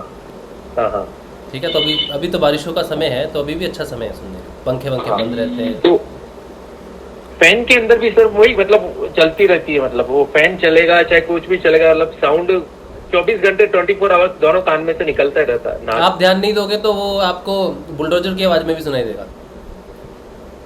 अच्छा सर, एक टाइम तो क्या इतना साउंड होता है, इतना तेज हो जाता है कि कान लगता है कि फट जाएगा मेरा, इतना आवाज करता है। नाद का अनुसंधान कीजिए, वो धीरे धीरे धीरे धीरे धीमे हो जाएगा, क्योंकि वो डीपर जाता है। ठीक है। समंदर में गहराई में आप जितना जाओगे ना, हाँ हाँ, उतना वो धीमे होता जाएगा। जब तक आप बाहर रहोगे वो आवाज़ देता है, आजा बेटा आजा बेटा, लेकिन बेटा आएगा नहीं तो क्या करेगा। हाँ सही बात है। हाँ, हो गया सर, महीना भर करीब रोज मतलब डेली चलता, पूरा दिन चलता रहता। हाँ, जब उसको सुनो, उसको रात को उसको अनुसंधान कीजिए, ठीक है? रात का अनुसंधान करूँगा। हाँ ठीक है। और आप रिकब भाई और सारे रुपेश जी, आप आसपास रहते हो क्या? मतलब ये दुकानें हमारी आजू बाजू में है सबकी। अच्छा, रिका भाई की, रुपेश जी की, सब वो सब। रुपेश भाई की। तो मैं कुछ टी शर्ट्स भेजूंगा। हाँ। ठीक है, आप सबके लिए। अच्छा, 1-2 दिन में करूंगा, तो आपके लिए भी भेजूंगा। तो अच्छा, रिका भाई से मैं पूछ लूंगा एक बार कितने लोग हैं, कितनी टी शर्ट चाहिए होंगी, तो मैं उस हिसाब से भेज दूंगा। ठीक है? हाँ सर, ठीक है। ठीक है, जय श्री। ठीक है, जय श्री गुरुदेव। जय श्री। जय श्री। अच्छा, अब आते हैं यूट्यूब पे। कोई गुरु भाई का कोई प्रश्न हो तो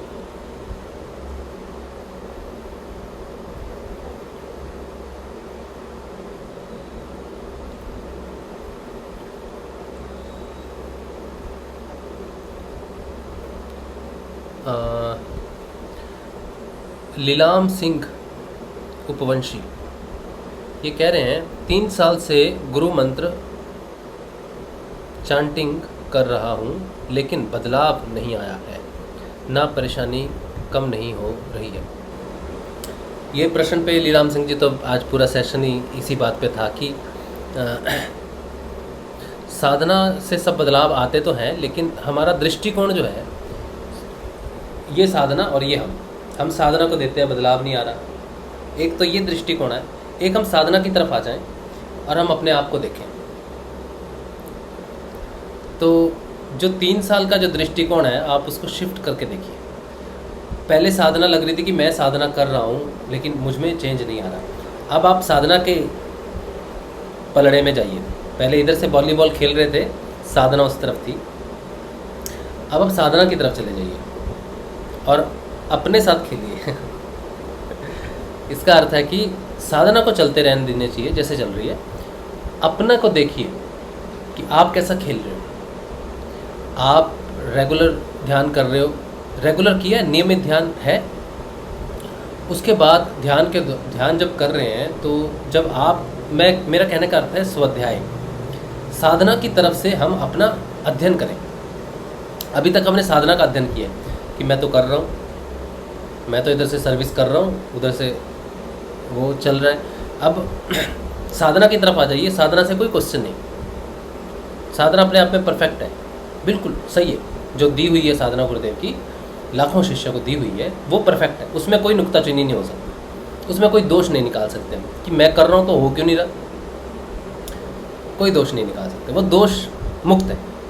अब हम उस तरफ आ जाते हैं जिस तरफ वो दोष मुक्त है। अब दोष किधर आ गया? वहीं रह गया जहाँ हम थे, लेकिन हम साधना की तरफ आ जाते हैं। अब हम देखते हैं कि दोष कहाँ है। इसे कहते हैं स्वाध्याय। स्वाध्याय में हम अपना अध्ययन करते हैं कि मैं रात को मेरा व्यवहार कैसा है साधना के प्रति। जो समर्पण की बात हम कहते हैं ना, समर्पण, ये जो गुरुदेव कहते हैं ना, ग्लैंड बदल जाते हैं, वृत्तियाँ बदल जाती हैं, दोष छूट जाते हैं, ये सब छूट जाते हैं, वो सब छूट जाते हैं। कभी इसका मूल कारण जानने की कोशिश की कि ये क्यों होता है, सब क्यों छूट जाते हैं, सारे नशे छूट जाते हैं, सारी बीमारियाँ छूट जाती हैं, सिर्फ और सिर्फ बचती है साधना। व्यक्ति की साधना बचती है, व्यक्ति भी नहीं बचता खुद भी। ऐसा क्यों? ऐसा क्यों होता है? तो समर्पण जो है ना, यही है, करना नहीं पड़ता। साधना समर्पण करवा लेती है। व्यक्ति विशेष जो हमें पसंद थे उनका समर्पण करवा लिया, मुक्त। नशे समर्पण करवा लिया, मुक्त। बीमारियां समर्पण करा लिया, मुक्त। वो साधना उसको सारी चीज़ों को हटा देती है, मुक्त कर देती है। तब साधक के लिए एक पॉइंट पे जाके जीवन से भी ज़्यादा महत्वपूर्ण हो जाती है साधना। खाने पीने से महत्वपूर्ण हो जाती है साधना। लोग कहते हैं ना खाना पीना छूट गया, मैं खुद कहता हूँ मेरा खाना पीना बदल रहा है। हमें दिक्कत आ रही है एडजस्ट करने में, ठीक है। घर में मेरा खाना पीना बदल रहा है, मेरी वाइफ का नहीं बदला, बेटे का नहीं बदला, मेरा बदल रहा है। तो आप सोचो एक घर में कैसे 2 अलग अलग खाने बन सकते हैं, दिक्कत होगा ना। अभी समस्या है, लेकिन ये अच्छी समस्या है, मुझे भी हो रही है, मेरी वाइफ को भी होगी। अलग अलग कैसे बनेगा? अभी ये प्याज के बिना तड़का कैसे लगेगा?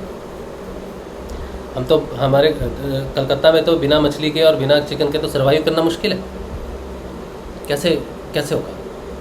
तो घर में बनता रहे, मुझे कोई दिक्कत नहीं। फिर मेरे लिए अलग क्यों बनेगा? या तो मुझे खुद बनाना पड़ेगा या फिर मेरी वाइफ को 2 खाने बनाने पड़ेंगे अलग। अब ये दिक्कत है मेरे लिए भी, उसके लिए भी हुई ना दिक्कत। तो साधना में दिक्कत प्रकट हुई ना। अगर मैं साधना नहीं करता तो मस्त खाते पीते जो चल रहे। अब परिवर्तन आ गया, तो परिवर्तन कोई सहज है या कोई बड़ा अच्छा परिवर्तन? तकलीफ ही तो लेके आया ना मेरे लिए और मेरी वाइफ के लिए। भौतिक जीवन में तो तकलीफ ही है ना। एक रसोई में 2 खाने कैसे बनेंगे आप खुद सोचो। और वाइफ एक दिन बनाएगी, 2 दिन बनाएगी, तीसरे दिन तो मुझे कहेगी ना देखो ये भ्रम है तुम्हारा है ना। तो अब बात ये होती है कि मेरे लिए महत्वपूर्ण क्या है, वो प्रॉब्लम से निजात पाना या साधना को प्रायोरिटी देना। मेरे लिए अगर साधना प्रायोरिटी है तो मैं एडजस्ट करूंगा। मुझे खुद बनाना पड़ेगा खाना ना, तो मैं बनाऊंगा, उसे भी बनाना पड़ेगा, तो वो समझ जाएगी, वो बनाएगी। वो बात की बात है, ये होगा कि नहीं होगा बात की बात है। लेकिन हुई तो समस्या ना, ग्लैंड बदल गए, वृत्ति बदल गई, खाने पीने की डिमांड बदल गई। लेकिन इस बदलाव से हमें भौतिक तौर पे क्या मिल रहा है? परेशानी। तो अब मैं क्या करूं कि गुरुदेव को क्या, गुरुदेव परेशानी हो रही है, जो खा रहे थे चल रहे थे ऐसी साधना चलाओ तो चलेगी। तो यानी कि इम्पोर्टेंस साधना की नहीं है, इम्पोर्टेंस खाने की है, इम्पोर्टेंस मेरी सुविधा की है, मेरे सुख की है। तो मेरी कामना साधना नहीं है, मेरी कामना सुख है। तो सुख का तो त्याग ही हो रहा है ना एक तरह से। जो खाना पीना मुझे बने बनाए मिल रहा था, अब सुबह मुझे उठना पड़ता है, सुबह मैं खुद अपने लिए, मैं उसको तकलीफ ना हो तो मैं हाथ बटाना मेरा फर्ज बनता है। तो इससे 2 चीज़ें हुई, एक तो मैं हाथ बटाने लग जाऊँगा उसके साथ, पहले भी बटाता था ज़्यादातर। अभी ये है कि मेरा खाना उस पर बोझ नहीं बनना चाहिए, क्योंकि मेरी साधना पे एलिगेशन नहीं आना चाहिए। मेरी साधना की रिस्पेक्ट करना, उसकी इज्जत करना और करवाना, ये मेरा धर्म है। कि समझे कि मैं साधना को ज़्यादा महत्व देता हूँ अपने खाने पीने से। ये अब प्रकट हुआ, पहले नहीं था। पहले तो चिकन खा के सत्संग किए हैं मैंने। दोपहर को चिकन खाया मैंने और शाम का आपके साथ सत्संग किया, कभी कोई प्रॉब्लम नहीं हुई, कभी दिक्कत नहीं हुई। कभी गुरुदेव देखो इतने साल से मैं कर रहा हूँ, आपको पता चला कि आज मैंने चिकन खाया या आज मैंने बिस्किट खाया, कुछ खाया? नहीं पता चलता आपको, क्योंकि ज्ञान वैसे ही मिल रहा है। कभी गुरुदेव ने रोका नहीं, कभी मांसाहार रुकावट नहीं बना मेरे साधना में, कभी नहीं बना लेकिन अब बन रहा है। अब प्याज भी रुकावट बनता है, क्योंकि अब वो सूक्ष्म में चला गया है। साधना सूक्ष्म है, ऊर्जा में चली गई है। अब इतनी अंदर सोच चली गई है अपनी साधना के प्रति कि वहाँ पे मुझे अपनी साधना दिखती है कि मुझे साधना, मेरा जीवन साधना के लिए ही हुआ। मेरा जीवन की सबसे विशेष बात है मेरी साधना।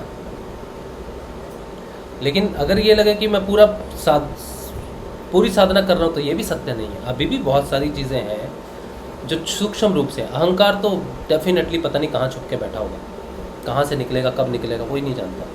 और आपके सामने नहीं निकलेगा, मेरी वाइफ के सामने, मेरे बच्चे के सामने निकल जाएगा। क्रोध आपके सामने नहीं निकलेगा, इनके सामने निकल जाएगा, लेकिन है तो निकलेगा, चाहे वो आपके सामने ना लिखे। क्योंकि हम एक बैठे हुए हैं सत्संग में, एक ऑनलाइन सेशन चल रहा है। कुछ लोग जो हैं जो मुझसे मुझे अच्छा जानते हैं, कुछ लोग हैं जो बैठे हुए हैं सिर्फ इस देखते हैं कि गलती हो गई, पकड़ने के लिए बैठे हैं।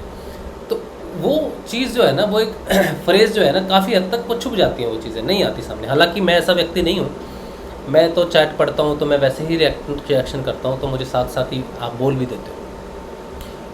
कोई गुरु भाई कोई प्रश्न पूछता है तो साथ साथ ही मैं वैसे ही जवाब देता हूँ जैसा सत्य है।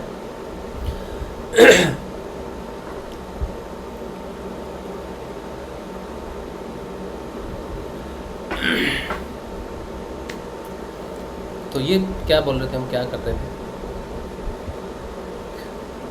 तो साधना से परिवर्तन आ रहा है कि नहीं आ रहा है, ये आप ये मत सोचो, ठीक है। आप अपनी साधना करते रहो और ठीक परिवर्तन हो रहा है, लेकिन दिखाई नहीं देता। अभी दिखाई देगा, आपको जरूर देगा। ठीक है। डॉक्टर रघुवीर चौधरी जी कह रहे हैं सर गुरुदेव की फ़ोटो वाली टी शर्ट शानदार है। जी बिल्कुल। अभी मेरे तो बाकी शानदार है फ़ोटो। और गर्म पानी आपको चाहिए होगी तो आप मुझे व्हाट्सएप करना अपना एड्रेस, मैं आपको भेज दूँ। हाँ सर जी, जय गुरुदेव। हाँ जी कमल जी, जय गुरुदेव। सर जी टी शर्ट तो मैंने भी कहा था आपसे, तो आपने अकाउंट नंबर नहीं भेजा। हाँ भेजेंगे, पहले देख तो ले कि कोरियर का क्या चार्ज लग रहा है, तो वो मैं उसी हिसाब से बोल दूँगा। आप मुझे एड्रेस भेज दो। जी सर जी। और कौन सी टी शर्ट चाहिए, कितनी टी शर्ट चाहिए वो भी बोल देना, ठीक है। साइज़ क्या है? जी 3 भाई हैं, तीनों मोटे, ट्रिपल वो क्या कहते हैं, मतलब 3XX वो वाली लगेगी फुल साइज। अच्छा ठीक है ठीक है। और ये हमारे एक भाईजान है, इनके लिए भी मैं भेज दूँगा। पहनेंगे तो पता नहीं पहनेंगे कि नहीं पहनेंगे, थोड़ा दिक्कत तो है, लेकिन मेरी तरफ से एक प्रेम भेंट है और कुछ जी। नहीं पहनेंगे ना, टी शर्ट भेजेंगे, पहनोगे ना? पहनेंगे सर जी, बोल रहे नहीं, बाजू से तो बैठे। हाँ हाँ हाँ, मैं एक भाईजान, हाँ भाईजान मैं पहनूंगा, आप भेजेंगे तो मैं जरूर पहनूंगा। हाँ हमारे गुरुदेव की टी शर्ट मन से पहनूंगा। हाँ हाँ मैं भेज दूंगा। चलिए बहुत जी सर जी, जय गुरुदेव। जय गुरुदेव। और बाकियों को भी मैं भेजूंगा जरूर। कार्तिक के चारण जी कह रहे हैं कि मुझे टी शर्ट भेजना याद है। हाँ मैं आपको भेजूंगा, मुझे याद है, आपका एड्रेस है मेरे पास, मैं भेजूंगा। बस ये है कि थोड़ी बारिश इतनी ज़्यादा हो रही है, बाहर निकल नहीं पा रहा हूँ मैं, लेकिन भेजूंगा मैं सबको। अच्छा, कृष्णकांत पंचोली जी कह रहे हैं कि गुरु भाई कल वैक्सीन लगाया, मन को अच्छा नहीं लग रहा। ऐसा फील हो रहा है कि श्री गुरुदेव पर विश्वास की कमी हुई, या जो वैक्सीन लगवाया गिल्ट फील हो रही है। मैंने भी तो वैक्सीन लगवाया, मुझे बहुत अच्छा फील हो रहा है। वैक्सीन देखिए इस बार गुरु पूर्णिमा पे हम नहीं जा सके। क्यों नहीं जा सके बोलिए? कितने लोग नहीं आ सके? किस लिए नहीं आ सकते? कोरोना की वजह से नहीं आ सके। मुझे वैक्सीन लगा, मेरी वाइफ को वैक्सीन लगा, वो कहने लगी कि चलो, मैंने कहा नहीं जा सकते। योगेश जी को दोनों वैक्सीन लगे हुए हैं, वो भी जाना चाहते थे, उनका भी मन था, लेकिन हम नहीं गए। उसका कारण ये था कि मेरे बेटे को वैक्सीन नहीं लगा हुआ, अभय को वैक्सीन नहीं लगा हुआ, और ये थर्ड वेव जो है बच्चों के लिए भी इफेक्टिव हो सकती है। तो मैंने वैक्सीन की वजह से हमने कहीं गए नहीं। बाहर बच्चों के स्कूल बंद हैं, सब कुछ बंद है, सिर्फ इसलिए कि ये बीमारी फैली हुई है। और जैसे पोलियो होता है, अगर छोटा बच्चा पैदा होता है, छोटे बच्चे के वैक्सीन्स होते हैं जो उसको 15 साल तक लगते हैं। 15 साल में लास्ट बूस्टर लगता है एक। पैदा होने से लेके 15 साल तक उसके सारे वैक्सीनेशन बहुत ज़रूरी है। अगर किसी गुरु भाई के घर में कोई बच्चा पैदा हो तो क्या उसे पोलियो का वैक्सीन नहीं देंगे, हेपेटाइटिस का वैक्सीन नहीं देंगे? ये कहेंगे कि गुरुदेव इसकी रक्षा करेंगे।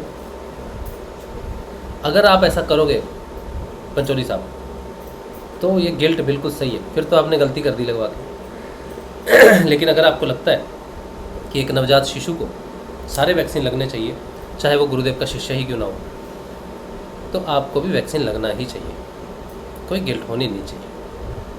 ठीक है, गुरुदेव ने साफ कहा है कि औषधि से भी परिवर्तन आता है, और हाँ आता है, औषधि से परिवर्तन आता है। आपको बुखार आएगा वैक्सीन लगाने के बाद, अगर कल लगाया तो आज बुखार होगा, पैरासीटामोल ले लेना। पैरासीटामोल लेने से वो एक दिन में 24 घंटे में ठीक हो जाएगा, नहीं लेंगे तो 3 दिन लग जाएंगे। तो वैक्सीन लगाया तो बुखार है तो एक पैरासीटामोल जरूर लेना। रात को ले लो, आज रात को ले लो, सुबह ले लेना एक, बस हो गया काम। वैक्सीन से बुखार आता है। ठीक है, ज़्यादा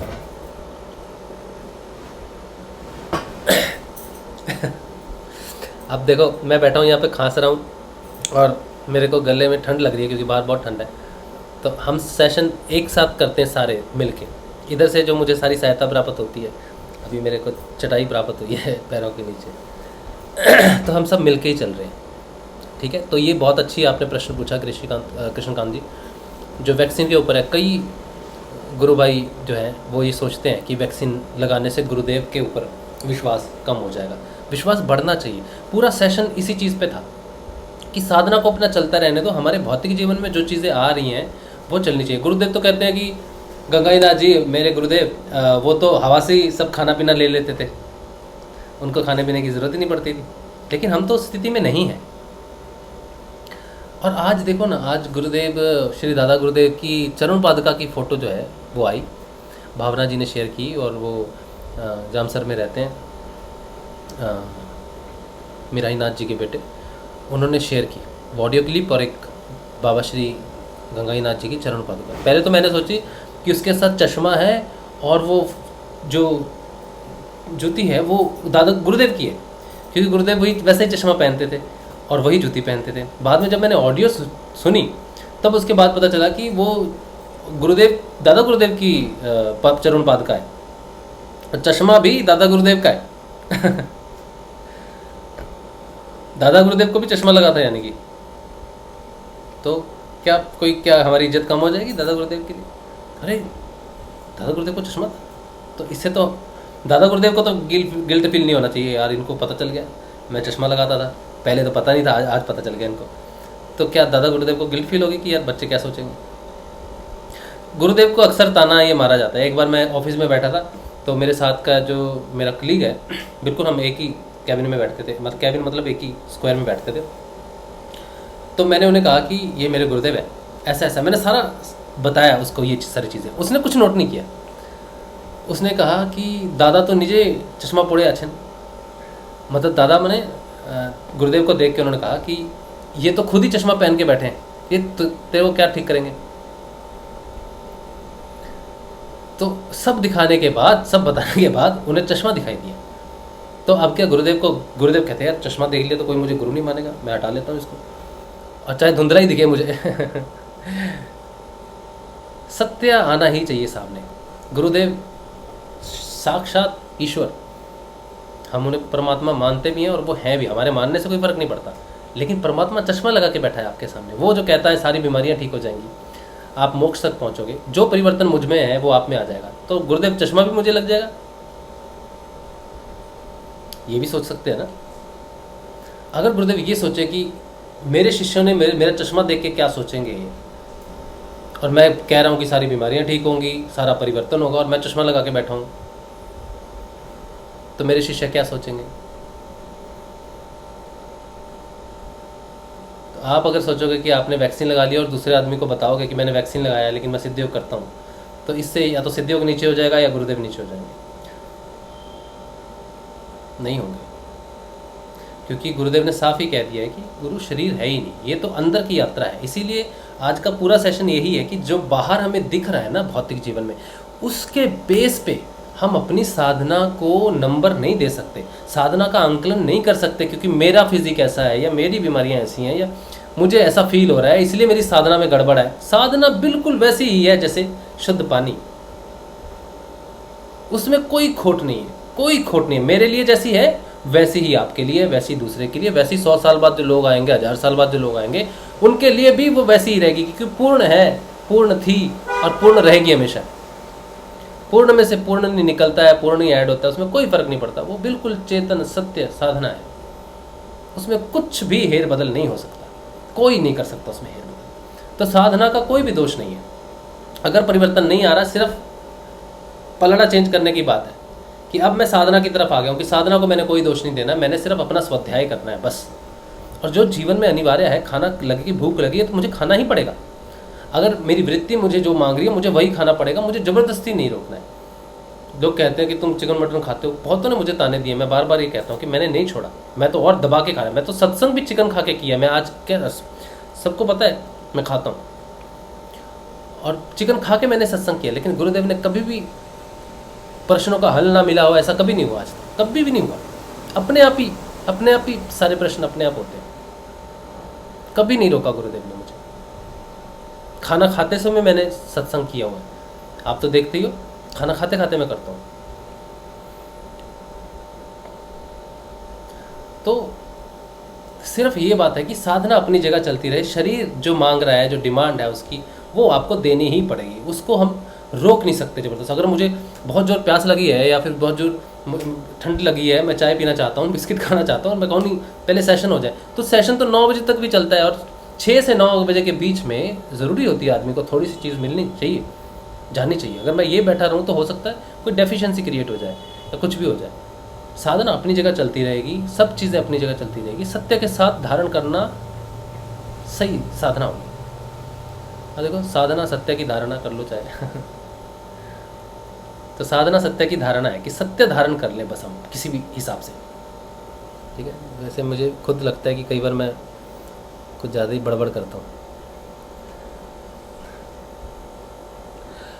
कुमारी किरण जी कह रही हैं जागते जागते सुबह को एकदम ओम सामने आ जाता है। हाँ तो बहुत अच्छी बात है, लेकिन इससे परिवर्तन क्या होगा जीवन में? ओम सामने आता है या कुछ भी सामने आता है, ये बहुत अच्छी बात है कि आपका जो मन है, जो आपका ध्यान है, ये अध्यात्म की तरफ है। ये हमारी दृष्टिकोण साबित करता है कि हम सोते जागते किस बात की धारणा में है या किस बात की चेतना में है। ओम दिखाई देना या किसी प्रभु के दर्शन होना या उनकी एकदम याद होना, सोने उठने से पहले, बिस्तर से उठने से पहले आप बोलोगे जय श्री गुरुदेव, जय गुरुदेव, जय दादा गुरुदेव।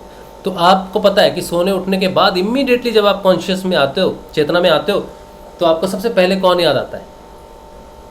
गुरुदेव याद आते हैं या कुछ और याद आता है? आप में से कई शिष्य होंगे ना जो सुबह उठते होंगे या लेटे हुए हैं, तो पहला काम जो शब्द निकलता होगा मुंह से वो निकलता है जय श्री गुरुदेव, जय श्री गुरुदेव। कई होंगे तो उनकी चेतना, सोचो चेतन होते ही उनको पता है कि पहली चीज गुरुदेव है। तो आपको अगर ओम दिखाई दिया तो ये भी आपकी चेतना की एक स्थिति है कि वो आपको दिखाई दे रहा है, आपकी उस तरफ डायरेक्शन है, उस तरफ आप बढ़ रहे हो। बहुत अच्छी बात है, बहुत अच्छी बात है, ठीक है। अब इसे ही बदलाव की रूप में भी आप, हाँ जी भैया जी, जैसे मैं खाना बनाती हूँ, मैं कल्पना, तो हर रोटी पे ओम बनता है, कोई एक दो रोटी रह जाती है जिस पर नहीं बनता। बनाती हो ओम उस पे है? क्या करती ओम, क्या करती हो समझ गए? ओम कैसे बन जाता है उस पे? मतलब टेढ़ी रोटी बनाती हो, गोल नहीं बनाती? नहीं, हाथ से नहीं बनाती। हाँ। जैसे मैं खाना बना रही हूँ, रोटी बना रही हूँ, तवे पर रोटी पड़ी हुई है और सेकूंगी, उस पे अलग से ही झलक जाएगा ओम लिखा हुआ दिखेगा। हाँ। बच्चों को भी मैं बोलूंगी इसमें ओम ढूंढो। मैंने कहा मुझे ही लग रहा है, क्योंकि मुझे बहुत समय पहले से ही कहीं भी कुछ भी चीज ध्यान से देख रही हूँ तो वहाँ ओम की आकृति बन जाती थी। ये रोटी पे भी होने लगा। फिर जब मैं खाना सेकूंगी, रोटी होगी तो उस पर ओम अलग से ही बन जाएगा। तो मैं बच्चों को कहने लगी कि इस पे ओम ढूंढो, देखो आपको दिख रहा है? तो बच्चों को भी दिखने लगा कि हाँ है। ये क्या है? जय श्री गुरुदेव।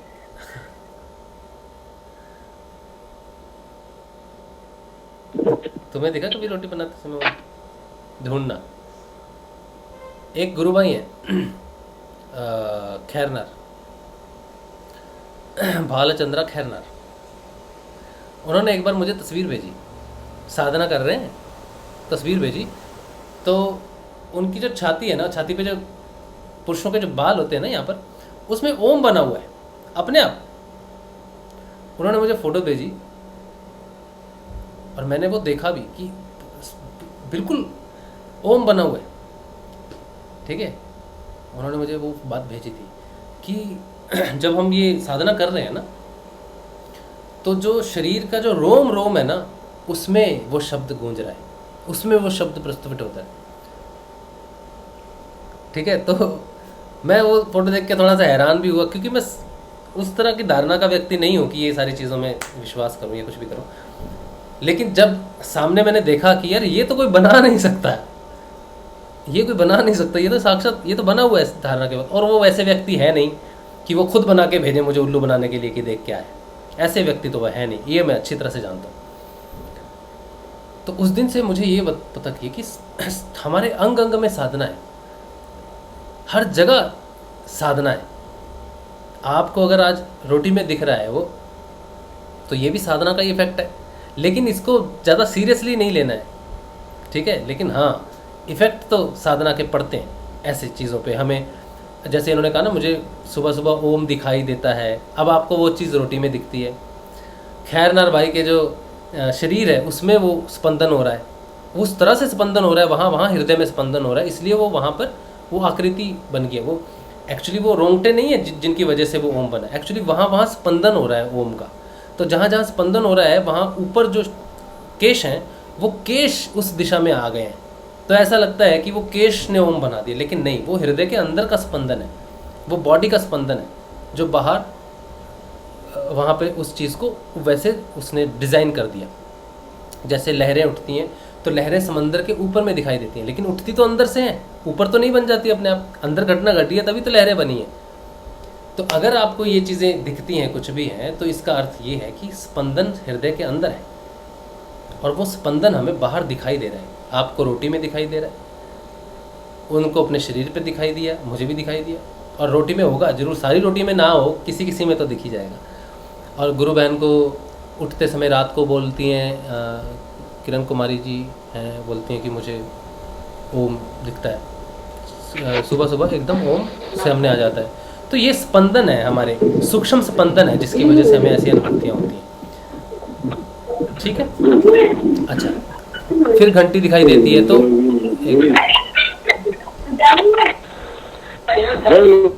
हाँ नथुलाल जी, मैंने आपका फ़ोन म्यूट कर दिया, आप कुछ कहना चाहते हैं?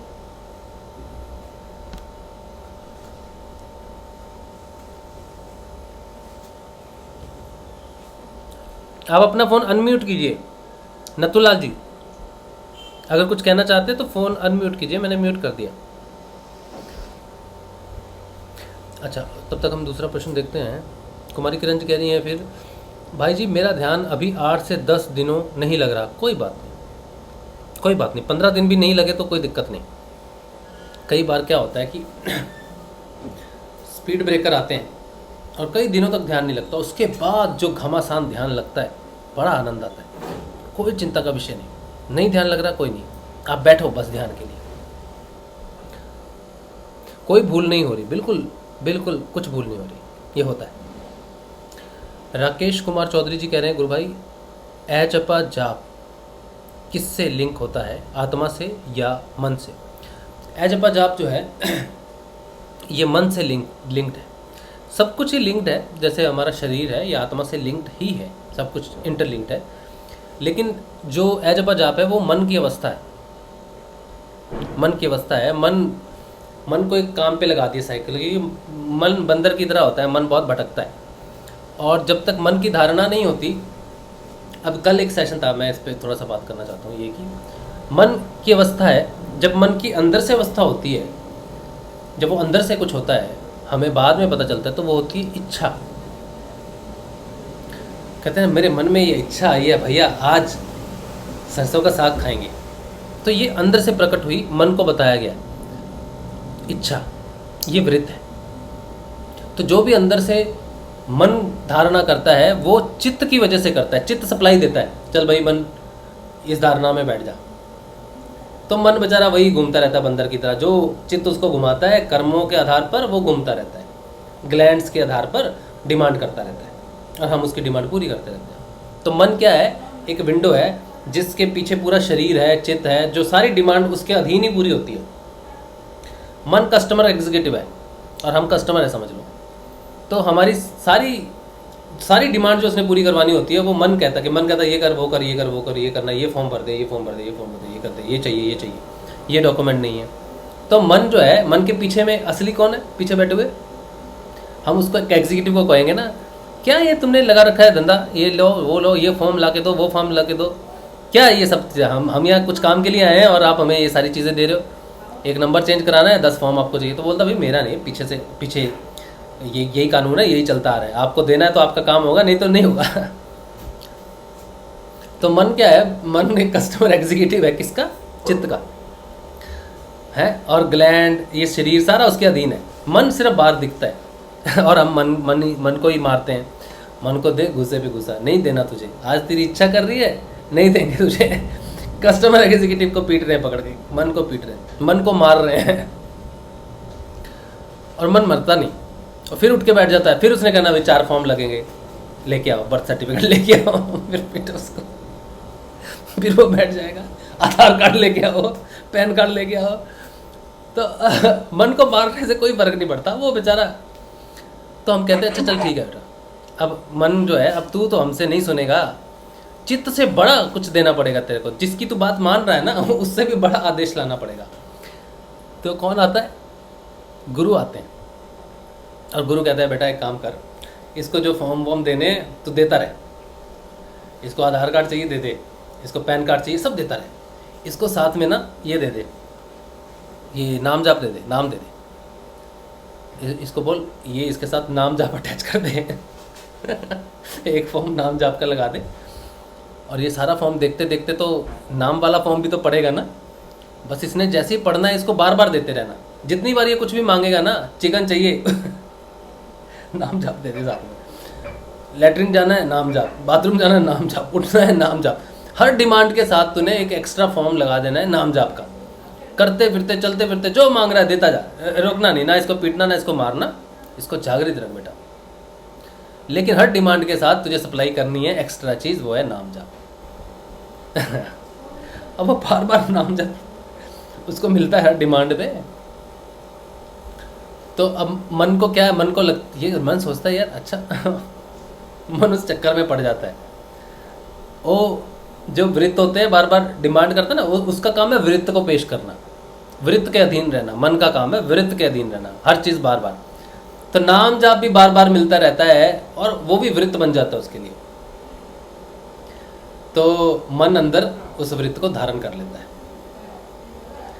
तो वो मंत्र जाप चलने लगता है। ये मन की अवस्था है। अब जब वो धारण कर लेता है तो बाद में रियलाइज करता है ये ऑर्डर चित्त का तो नहीं है, ये फॉर्म तो मांगा ही नहीं था, ये कहाँ से आ गया। तो फिर ध्यान जब करते हैं तो पता चलता है गुरु का ध्यान कर रहा है। ये कहाँ से आ रहा है, ये फॉर्म गुरु से आ रहा है। ये है कौन, जो ये कौन है मुझे ऑर्डर देने वाला। मैं तो चित्त के अधीन ऑर्डर लेता हूँ, ये कौन आ गया जो मुझे ये दे रहा है, ऑर्डर दे रहा है और मुझे करना पड़ रहा है ज़बरदस्ती। तो बुद्धि के बल से नाम जाप करना, उसको ऑर्डर देना। जब वो देखता है कि ये है कौन, फिर वो खोजबीन में निकलेगा उसकी कि ये गुरु है कौन। फिर उसमें धीरे धीरे उसमें चेतनता आनी शुरू होती है कि देख यही है तेरा मालिक। चित्त नहीं है, जड़ नहीं था, जड़ तेरा मालिक नहीं था जो तुझे ऑर्डर दे रहा था ये कर वो कर, ये कर वो कर। तू तो मुक्त है पगले, तू किसी का एग्जीक्यूटिव नहीं है, तू कोई कस्टमर केयर का बंदा नहीं है। तू तो आत्मा है, शुद्ध आत्मा का हिस्सा है और आत्मा कुछ नहीं करती। तू मुक्त है, तुझे कुछ नहीं करने की जरूरत। मन कहता है अच्छा मैं मुक्त हूँ, लेकिन उसका सोचना मतलब चित्त के खिलाफ उसकी कार्रवाई करना, चित्त के खिलाफ द्रोह करना, क्रांति करना। चित्त कहता क्या हो गया तुझे, ये कर्म है, प्रारब्ध है, तुझे भोगने पड़ेंगे। तू है। और उधर से गुरु उसको कहता है तू कुछ नहीं है, तू फोर्स है, तू चेतनता की फोर्स है, करने वाला वो है, तेरे बिना कर नहीं सकता वो। तू अपने आप को पहचान, तू कौन है, तू शुद्ध चेतना है। इधर से उसको चेतना का पंप मिलता है और चित्त उसको कहता है कि तू कैसे जाएगा छोड़ के नौकरी। भाई तुझे तो मैंने कई जीवन में नौकरी दे रखी है, कभी पशु योनि में था तब तेरे को मैंने ऐसे किया, पक्षी योनि में तेरे को ऐसे करवाया, मैं तो तेरे से लाखों सालों से करवाता आ रहा हूँ, तेरा कोटा भरा पड़ा है, तूने ये सब जमा किया है, तेरी इच्छाएं हैं सारी। तो वो बोलता है मेरी इच्छाएं। गुरु तो बोल रहा है तेरी कोई इच्छा नहीं है, सारी इच्छाएं जड़ से हैं और मैं इच्छा मुक्त हूँ। तो बोलता है क्या बात कर रहा है इच्छा मुक्त, ये क्या पागलपन कर लिया तूने, इच्छा मुक्त है तू। तो बोला नहीं, इच्छाएं वृत्त हैं और वृत्त तो इसका चक्कर है। मैं अब मुझे मिला है संकल्प, तो संकल्प जो है ये नाम जाप का बाहर से आता है कि मैं संकल्प करता हूँ। संकल्प से सृष्टि की रचना हुई है। संकल्प जो है इच्छाओं पे भारी पड़ता है। सोचो कि मैं म्यूज़िक सीखता हूँ, मेरी आज इच्छा है सारे गामा सीखेंगे, बहुत कुछ सीखेंगे, बड़ी इच्छा है आज मेरी इच्छा नहीं है भाई, आज नहीं हम सीखेंगे, तो मिस हो गया। संकल्प क्या है कि संकल्प है कि मुझे सीखना है, मेरी इच्छा है, बहुत अच्छी बात है, सीखो। आज मेरी इच्छा नहीं है, भाड़ में जाए। संकल्प है, इट इज़, ये संकल्प जो है ना ये इच्छाओं के अधीन नहीं है, ये टारगेट के अधीन है, ये रिजल्ट ओरिएंटेड है कि रिजल्ट चाहिए। संकल्प का मतलब है रिजल्ट। इच्छाओं का अर्थ है ठीक है होगी तो होगी, नहीं तो ना सी, फिर प्रकट हो जाएंगे, क्या बड़ी बात है भैया, आज नहीं दोगे कल आ जाएंगे, फिर किसी दूसरे रूप में प्रस्तुत हो जाएंगे। संकल्प रूप नहीं बदलता। संकल्प सीधा कहता है कि ये रिजल्ट चाहिए मुझे, अब रात को कर, दिन को कर, रेगुलर कर, करना ही है, मिस नहीं कर सकता। इच्छाएं साइड में कर दे। तो मन को नाम जाप का संकल्प मिलता है। गुरुदेव कहते हैं कि इस सृष्टि की रचना शब्द से हुई है, तो उस शब्द से उसको पाया भी जा सकता है। उस शब्द की रचना संकल्प से हुई है, यानी कि जो शब्द आपको दिया गया है नाम जाप का, वो भी संकल्प है मन का। कि मन ने ये संकल्प किया है कि मुझे ये नाम जप करना है और मुझे उस पूर्ण चेतनता की तरफ, उस परब्रह्म की तरफ बढ़ना है। तो संकल्प जो है, जिससे सृष्टि की रचना हुई है, इसी से ही मन जो है अपने धाम को लौटता है। उसमें जो चेतन तत्व होता है ना, वो उसको ऊपर लेके जाता है, और उसके अंदर जो जड़ तत्व होता है फिर वो धीमे धीमे कम होने लगता है। मन में दोनों है, जड़ तत्व भी है और चेतन तत्व भी है। गुरु के आने से वो चेतन तत्व जो है वो एक्टिव हो जाता है, होता हमेशा है, जिसकी वजह से वो सारा काम कर पा रहा है, लेकिन एक्टिव नहीं है, गुलाम है। गुरु के आने से उसमें रियलाइजेशन आनी शुरू हो जाती है कि मैं गुलाम, मैं ही तो मालिक हूँ, मुझे गुलाम बना के ट्रीट कर रहे हैं यार तुम लोग। क्या कर रहा तू? संकल्प ले कि मैं कौन हूँ, रियलाइज़ करना है तुझे, वृत्तियों को छोड़। कई तरीके से फिर युद्ध चलता है, इधर संकल्प और इधर इच्छा शक्ति और संकल्प का युद्ध होता है। और युद्ध करता कौन है? मन करता है युद्ध। तो मैं कौन हूँ? मैं मन हूँ, मैं युद्ध कर रहा हूँ अंदर। अब चित्त का काम है मुझे रोकना, मेरी संकल्प शक्ति यहाँ तक है, नहीं पहुँचने देना। तो वो सारा निकालेगा। गिल्ट, जैसे गुरु भाई ने कहा ना, मुझे गिल्ट हो रहा है, मैंने वैक्सीन लगाया, मुझे गिल्ट हो रहा है, ये चित्त का तीर है, चित्त का आक्रमण है। हाँ? तो उसमें नहीं, कुछ गिल्ट नहीं, कुछ नहीं, सब बिल्कुल नियमित सत्य की धारणा के साथ, सत्य के साथ चलना है। वैक्सीन ज़रूरी है। अंधविश्वास हो जाएगा अगर हमने ऐसा किया था कि हम नहीं मानते किसी चीज़ को। कुछ दिन पहले मैं अपने गुरु भाई से बात कर रहा था, एक खैरनारा भाई से ही बात कर रहा था। तब हमने डिस्कस कर रहे थे कि भक्त और अंधभक्त में क्या फ़र्क है। आज तो आपका डिनर बनेगा नहीं मुझे लगता है। अच्छा, भक्त और अंधभक्त में क्या फ़र्क है?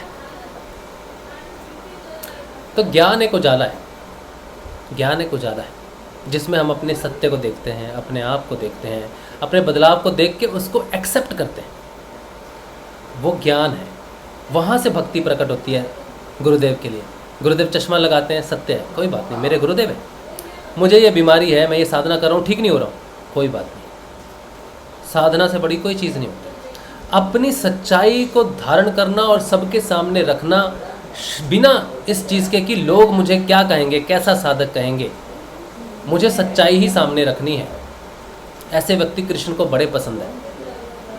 इन्हें ही सच्ची भक्ति प्राप्त होती है।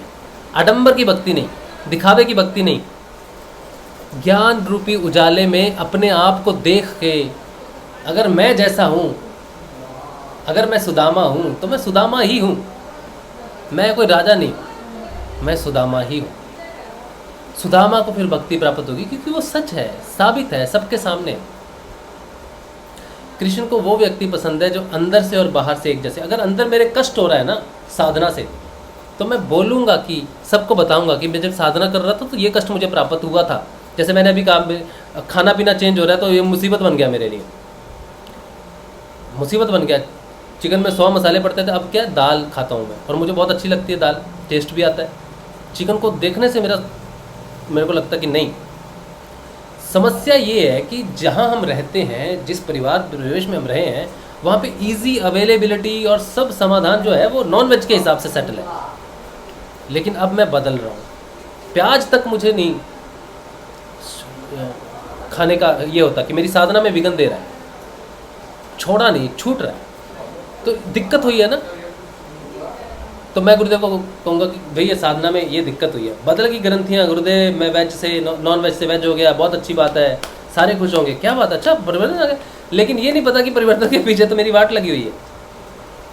मुझे खाना बनाने में दिक्कत हो रही है, समझ नहीं आ रहा मुझे, और ये सारी चीज़ें बदल रही हैं, और मेरे घर में मैं बदल रहा हूँ लेकिन मेरे 2 बंदे नहीं बदल रहे, और भी दिक्कत हो रही है। तो ये दिक्कत भी है ना, जो मैंने आपके साथ शेयर की है, तो मैंने शेयर किया आपके साथ वो सारी चीज़ें। तो आप भी अपनी साधना का परिवर्तन के साथ साथ दोनों चीज़ें शेयर करो ताकि दुनिया के सामने सच्चाई प्रकट हो। साधना अच्छी है और इससे बड़ी चीज़ कोई नहीं है, ये सत्य है। लेकिन साधना में आने वाले परिवर्तन आप नए साधकों को बताना आपको जरूरी है कि परिवर्तन के साथ साथ डिफ़िकल्टीज आती हैं लाइफ में। प्राण में साधना आसान नहीं, हृदय साधना आसान नहीं, मणिपुर साधना आसान नहीं, कंठ चक्कर साधना आसान नहीं, और खास करके तीसरी आँख खुलना तो सबसे बड़ी दिक्कत है। तीसरी आँख की दिक्कत तो सबसे बड़ी दिक्कत है, क्योंकि फिर वैराग्य प्रकट होता है, फिर उससे परम वैराग्य प्रकट होता है। तीसरी आँख का खुलने का अर्थ है शक्ति का प्राप्त होना, कि क्या है जो त्यागना है। वो सिर्फ वही देखेगी जिसको आपको त्यागना है, वो फालतू काम करेगी नहीं। तीसरी आँख कोई विशेष शक्ति नहीं दे देगी आपको, कोई विशेष बना देगी, शिव बना देगी, ऐसा कुछ नहीं है। तीसरी आँख सब छुड़वा देगी आपसे। गुरुदेव कहते हैं ना, जो छूटना है छूट जाएगा, और दिखने लग जाता है। तीसरी आँख की शक्ति से दिखने लग जाता है कि ये गलत है, ये गलत है, इसलिए इसको छोड़ना जरूरी है। ग्लैंड्स को दिखने लग जाता है। तीसरी आँख मुझे ये नहीं कहती कि छोड़ दे, वो ग्लैंड्स को कहती है छोड़ दे।